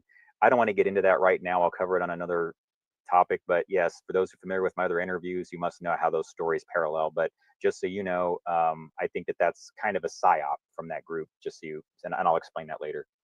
But let's get into technical specs, because I want to talk about the hardware that's being used. It seems like, you know, beyond the DAS, that you have some graphics cards and PC parts that involve RAM upgrades, modules, and a high-end graphics card. Typically, I see them reference oftentimes the NVIDIA GeForce GTX 1080 or 1070 Founders, TI, and Titan edition. So if you recall from before, I talked about, how there's a solid Titan series 20-watt amplifier. I think there may be some interactions that whoever's doing this, they may have developed script files or something that mirrors or matches these two or marries these parts together in a way that, to where a person would just, they knew if they buy a Titan card, a Titan amplifier, and all these other things, and then run a Titan software program, that it'll work. Because you have to remember, these are designed for non-technical professionals and actors and actresses. So they're going to try to find things that are as simple as possible to reference. And so when you add into that an abundance of programming available that claims to be Titan this and Titan that, it starts to become a little bit more coincidental, and you start realizing that one of their methodologies is that they pass data using streaming video and audio. And I'll get into that topic another time. But the point is that these graphics cards have a lot of different capabilities, right? And this is kind of where it gets sinister, because they really are kind of an all-encompassing kind of PSYOP device if used improperly. Now, what they're designed for is like this one in particular is designed to do like VR, virtual reality lab environments, where a person can wear like those helmets and stay inside the VR lab and walk around in a VR lab. And they can offer that in like 4K processing, high definition video. So it's really designed for people that have high-end monitors that do 4K signal processing, that do special effects, that do face swap technology of more of a filmmaking or amateur filmmaking design. But they can create very hyper realistic looking digital evidence, meaning that if they wanted to create perceptions on top of everything else that a person was doing something that they weren't, they could do it easily with this technology that kind of integrates concepts of face swap and video processing using what is called the ARC, which is the Advanced Rendering Center division of NVIDIA, and the DICE, which isn't that interesting that it's ARC and DICE, and that there's a character named Mark Dice. So I thought that was worth noting. But back to the hardware here. The cards that I've seen are capable of being signal generators. So what that means to me in the wireless industry is that I'm looking at this graphics card just thinking that it's doing regular graphics processing, but as a signal, person who's used to dealing with radio frequency, I kind of look in there and go, oh, wait a second, the boost clock, the memory clock, all these things are showing that they have signals that are in the megahertz range or the gigahertz range of frequencies that I used to work with, And so that of course piques my interest, because if I see that there's a boost clock that runs, however many megahertz, and I notice that those many megahertz, that frequency band is also being used by AWS service, which is used for high speed, 4G wireless data. It's kind of interesting because it kind of reinforces the idea that if a graphics card is capable of being a signal generator and passing all these different bands from, the low megahertz range all the way up to, 10 plus gigahertz, then it kind of has built into it all the graphics as a graphics card. It also has all the abilities to mimic a signal generator. And then when you add into that some of them are named Titan, and that there's Titan 20-watt amplifiers, and that these amplifiers are multi-channel amplifiers, what that means to the layman out there is that these cards can pass multiple different frequencies, multiple different bands into these amplifiers, and then those amplifiers will re-radiate them, meaning they'll amplify them and send them through whatever antenna this person selects. So that could be used for telecommunications purposes. That's what they were used in my in-building system performance group. When I was there, those are the type of systems we installed, where the antenna functioned as a cell signal, right? Okay, I could, if I have my phone inside this place, I can make a cell signal better, a cell call better. But what these people do is they have hacks in that will go into the power grid, and they have in-wall antennas in some cases installed that will just send dirty electricity and magnetic resonance and magnetic fields and electrical fields into the room, to where it has an arcing effect and basically sends a low volt tasing signal to their target. This happens to me, actually. It's happening to me as I'm recording this, just so you know. I'm used to it now, okay? But no, it's very uncomfortable. It's extremely painful at times. They can target specific parts of your body, like I'm a man, so they target my testicles frequently, or they'll target my throat. These are designed to send, I believe, messages, And again, guys, I wish I could tell you that this was a something that I'm just saying, but I feel it. Okay, I'm not. I've measured signals. I've taken magnetic resonance readings, and I can share those with people in another presentation. But these are real systems that are happening, and it seems to be the way they're working is arcing a person as a method of low volt tasing. And it seems to me that these graphics cards have all the abilities to do it because while they're inside the PC, they're also plugged into this 60 hertz signal source. And so if they operate at 60 hertz, and 60 hertz is what your electricity is operating at, they can generate a signal through it, then this kind of would explain the bridge to the external operatives that have vehicles that pull up, right? Because that's basically designed to add another signal source in to amplify the power or to play hot potato with the signals if anybody's researching it, right?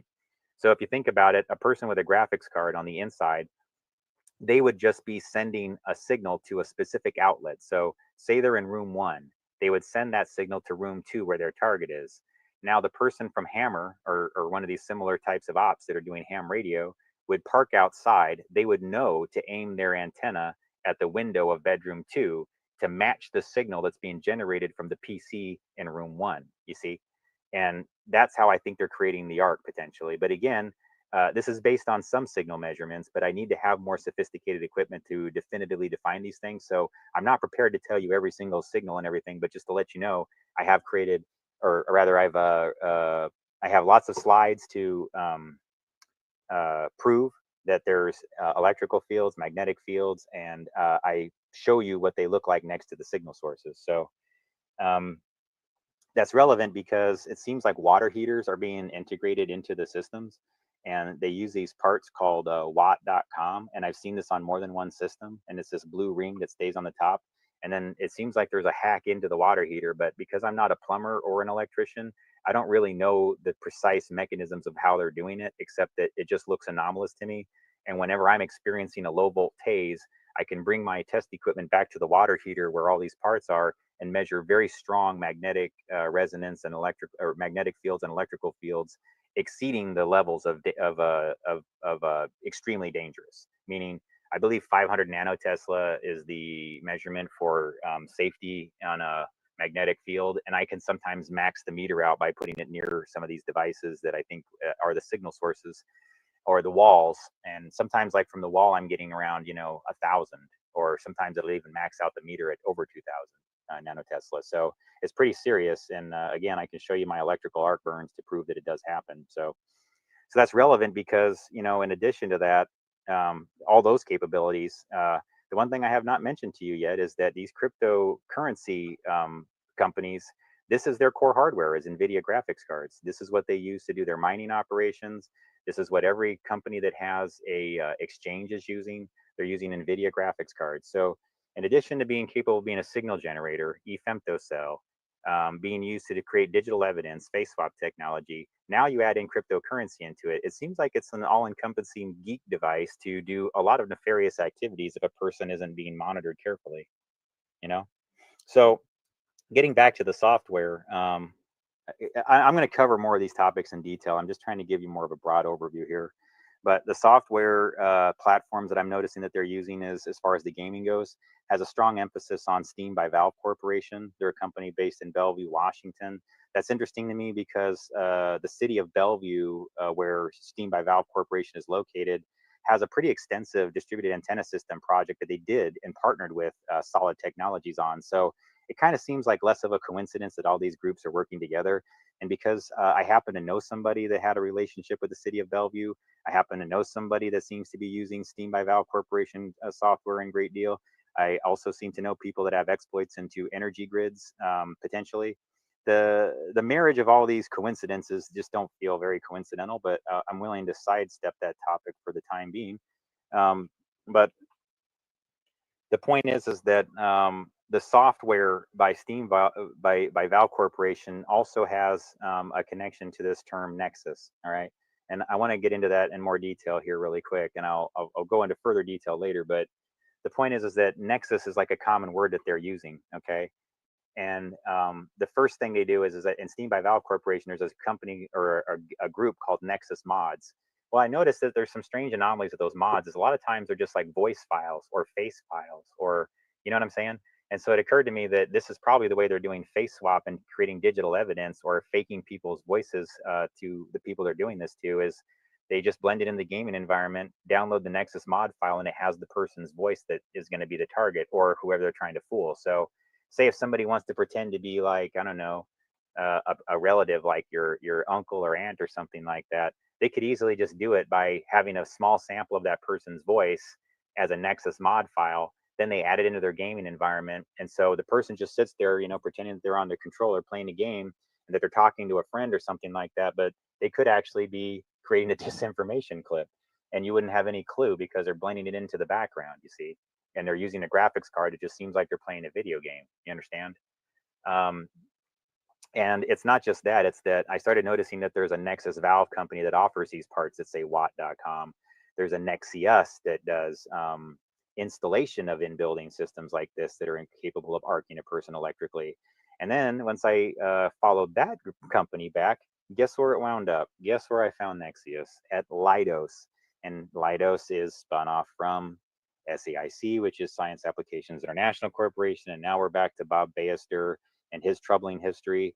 And we're back to how all this connects to the Department of Energy, the Mission Alliance, potentially, because, Alliance parts, Alliance amplifiers, Titan parts, Titan amplifiers.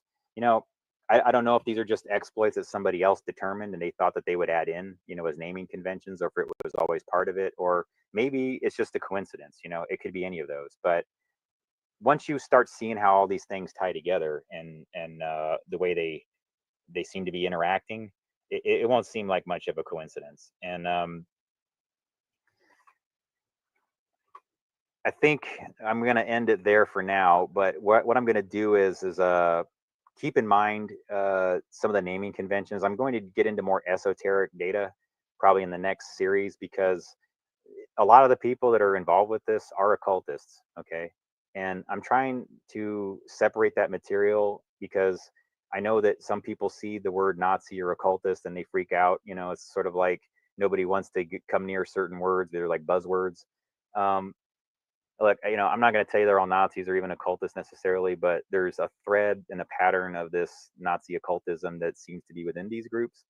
And if it is connected to these folks, I don't know. I'm just saying might be a way that it could be done, And because there seems to be patterns right in front of me that indicate that this is how it's done, I at least have to share with people in the most respectful way that I can without assumption of guilt. It's just that, I'm seeing these things and I am measuring them with a signal meter. I'm actually, and as cheap as my equipment is, my EM meter is about a $500 meter. So it's pretty decent as far as meters go for measuring EM fields, electromagnetic fields, just for the record. Some of my equipment's kind of cheap, but that one's a pretty decent meter altogether. So I don't know. I think this is worth looking into more. And when you combine this whole campus type scenario and the fact that it gives them the ability to send low volt tasers and arcs through the walls without a person knowing it, unless they have very sophisticated equipment to measure it, you can see if this model is being used in different places, you can see the how bad it could be. I just wanted you to think in terms of like what happens to your relatives when you send them to an elderly home. How do you know that somebody's not going to install a system like this that arcs them in the middle of the night just so they can accelerate their death? You don't know. And there's people that have that kind of cruelty, because the way these systems work is when the controller is tapped, it sends that signal to the wall and sends a low volt tase to the person. So a person can literally be sitting there playing a video game and having it blend in as a video game, but they're actually tasing a person in a separate room. And the way these systems are designed is that they can select which room, which apartment, which house. I mean, if it's a campus design, yeah, they can get right down to a node, an IP address, a radio number, and everything. Do you understand? And please trust me on this one when it comes to like the technical validation on it, is all I'm going to ask you. And if you want me to provide more slides, I'm not just going to tell you to trust me at a hat. I'm just going to say that just because I don't have every detail about how this works doesn't mean that it's not happening this way. I am feeling a low volt tasing here. This does seem to be happening.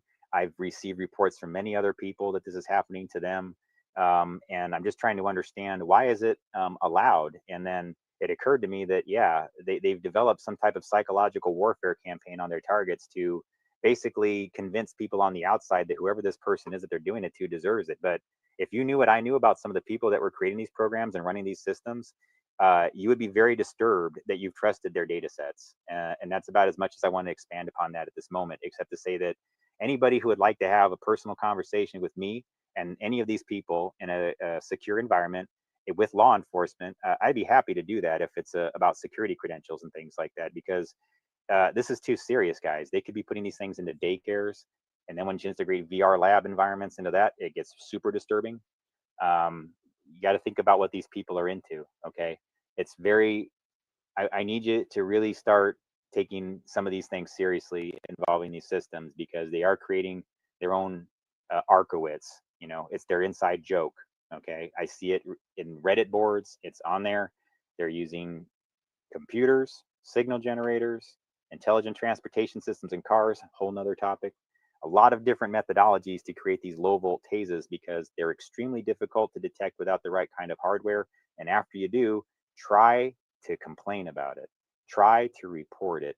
Try to inform somebody that this is happening, because that's what we're dealing with right now. It's so esoteric in nature, and it's not been officially discussed that nobody even knows where to go to tell. And the FCC, I don't know. Law enforcement, we're going to have to figure this out together, everybody. But these aren't happening to people under just circumstances, in case that's what people are under the illusion of. I'm sure some people may deserve to be low voltage, but I can tell you that there's got to be a lot of people this is happening to who really don't deserve it. Okay, so that's all I'd like to say on that for now. I will be presenting more information on this, but I would encourage anybody from law enforcement or any intelligence agencies that want to have a private conversation with me about specifics and people that could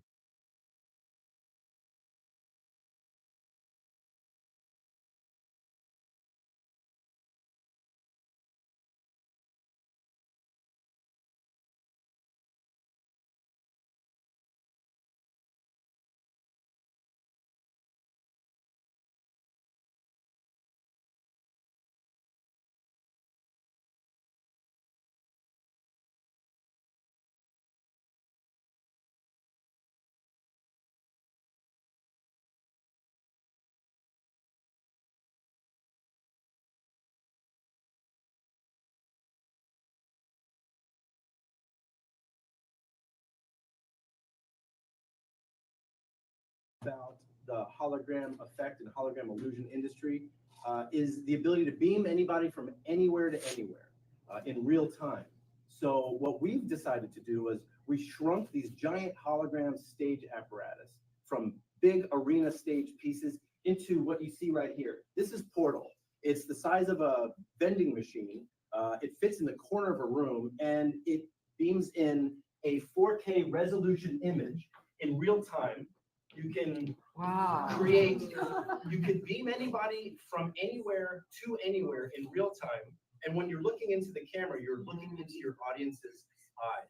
So if you're an educator, or if you're a politician, or if you're an inspirational speaker or a religious leader, you could beam from the safety and security of your own campaign headquarters, or from your own judges' chambers, or wherever you are, into anywhere that you need to be in real time. So I can distribute Portal hologram machines to any country in the world, and in real time you can beam from wherever you are into as many places at the exact same time. Each Portal has an audience-facing camera, so that when you beam in front of audiences around the world, the camera sees the audiences. So I'm here with you right now. However, if I wasn't, I would still be able to see you because I've got an eye on you. It's got speakers on both sides, so I can, so you can hear me when I'm not here, and it's all completely self-contained. My friends and I, we beamed Jimmy Kimmel to the Country Music Awards from Los Angeles while he was doing his opening monologue, standing on a similar screen. We used green screen at the time, but we beamed him to Nashville, thousands of miles away, time zones away, and in real time he was interviewing artists who had literally just won Country Music Awards, and then we were beaming them back using the same kind of reverse transmission, and they were performing live or doing an interview, and there was no latency. When you use satellite, which could be funny if you're not planning for it properly, here's a polarizing story, but one of the first things that we did was we beamed Julian Assange out of the Ecuadorian embassy, when he was living in the Ecuadorian embassy. And he couldn't leave for obvious reasons. So what we did was we got a call. Julian Assange was promoting a book, and he wanted to promote it in the United States at a place called the Nantucket Project, which is like a TED Talks, but on a small island off the on Nantucket Island. And so what we did was we went up to the third story conference room inside the Ecuadorian embassy, had a satellite truck outside, and then we beamed his image as he was sitting on a white stool. We beamed him to Nantucket, and then we had this guy named Eugene Jarecki, great documentary filmmaker and an interviewer. He was sitting opposite Assange's hologram on the same white stool. We bought 2 white stools. We sent one to Nantucket. We sent one to London. And they were, and you can Google it, it's amazing. They look like they're there at the exact same time facing each other, but there was about a half a second delay because it's a quarter of a second up and a quarter of a second down. So it's, when there really wasn't much of an issue until they tried high-fiving each other at the end. they were having a little bit of trouble with that. But the late night talk show host had a great time with that. I won't even repeat the joke because I won't do it justice, but okay, so they couldn't really get the high five going, and then I believe it was Jimmy Fallon that said, that's how all white people high five.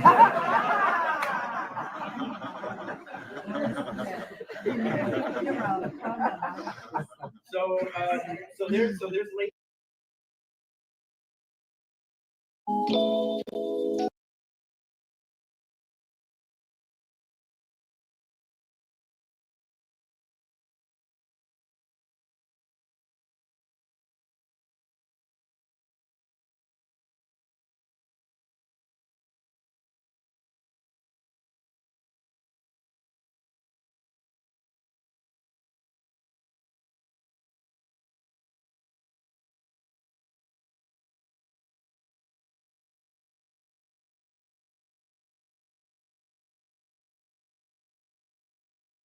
What the goal is. I don't know right now.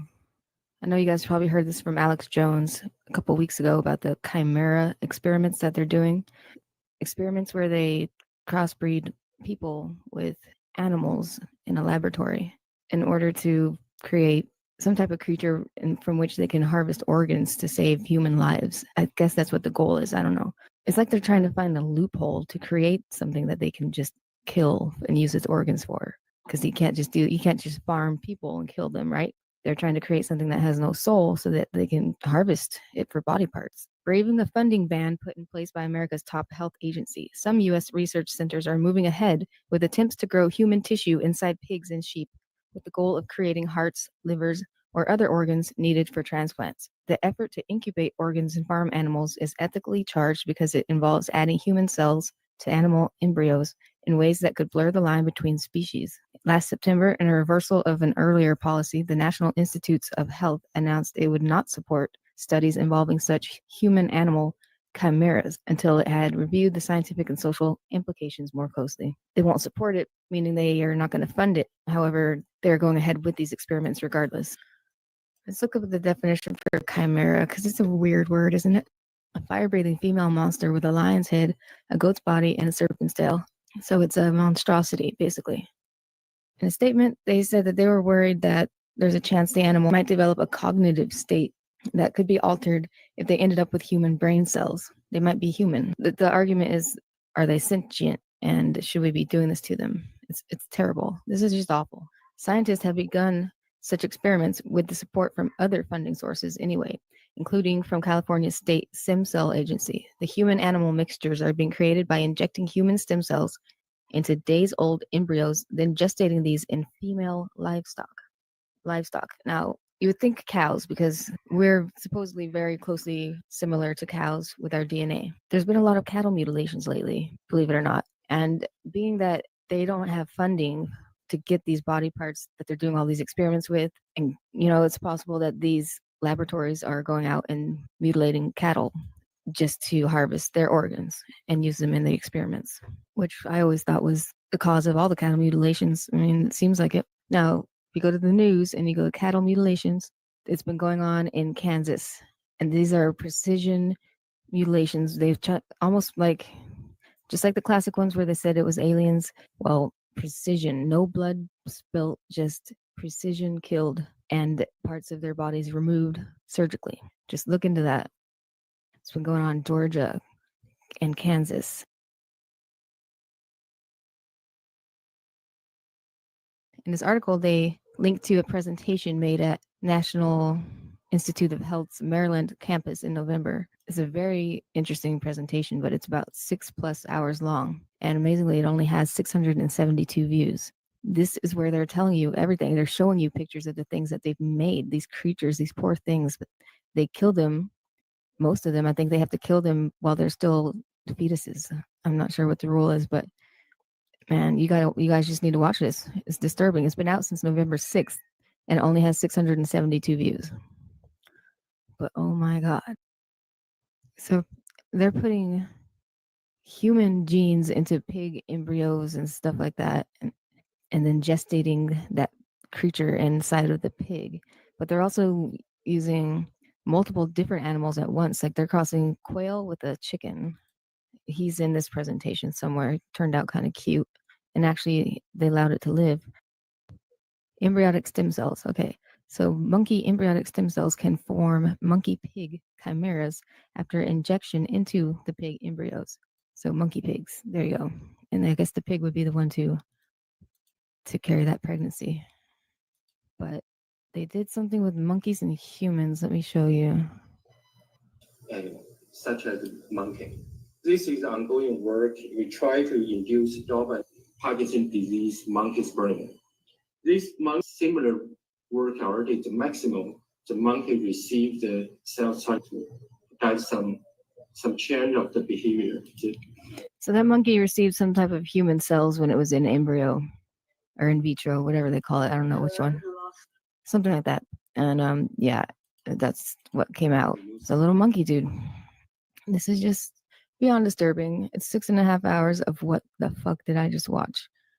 And I think you guys should take a look at that. That's, it's from the horses' mouths themselves. And the link will be in the description below. And you guys need to watch this. I watched it all night and I had bad dreams afterwards. I mean, I had weird dreams. It fucks with your brain. This is some messed up stuff to be doing. And it doesn't make sense. And they're not going to find a loophole for creating a non-sentient being that they can harvest organs from without it being wrong. It's just wrong. And it's wrong to make these creatures that are going to come out, feeling like they don't know what they are. Can you imagine how horrifying that must be? And then to be part human?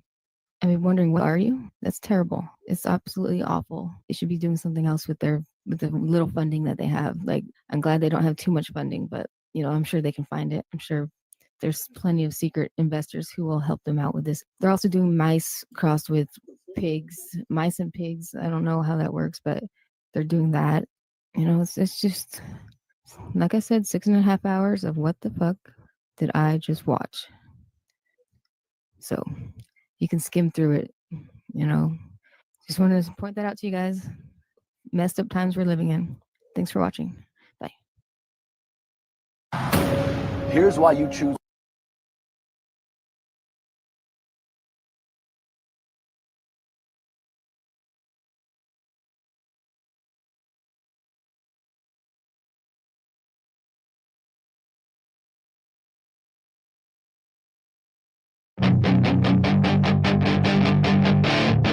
That is your chance to be. That is your chance to be ruthless. Hey kid, don't ever let them get inside your head. They'll tell you what to do in life instead of everything you know that you could get. Don't let them guide your life towards regret. I'll fight for what I love with every breath. My past is filled with things I won't forget. I use them all to push me to my best. So treat the worst of times just like a test. If only I could go back in time, I'd tell myself that everything will end up alright. Just push yourself, test yourself, figure out what you like, and find your limits, don't be rigid, always work towards a prime. Surround yourself with open minds, people can change your life. A few friends with intent can help you feel alive. Find a passion, take some action, and with a little time, just be patient, make a statement, try to enjoy your life. They'll try to kick you while you're down. They wanna rise up while you drown. They wanna fill your head with doubt. They're silently scared that you'll figure it out. I'll make it look like I'm losing, won't bother hiding my bruises. And when they finally think you're wounded, then it's your chance to be ruthless.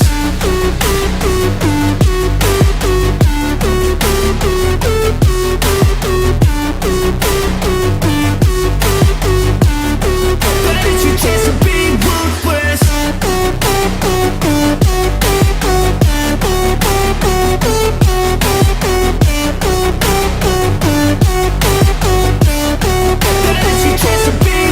They don't wanna see me make it, they don't wanna see me care. Anytime I make some progress, I can see that they compare. I think everyone's against me, maybe something in the air. Am I paranoid? I swear a void is forming and they're scared. I walk a straight path, not many can say that. I like to play fast, cross me and there's payback. You better pray that I don't see your face at any place that I go. I know you hate that. I've been doing fine, I'm not wasting any more time.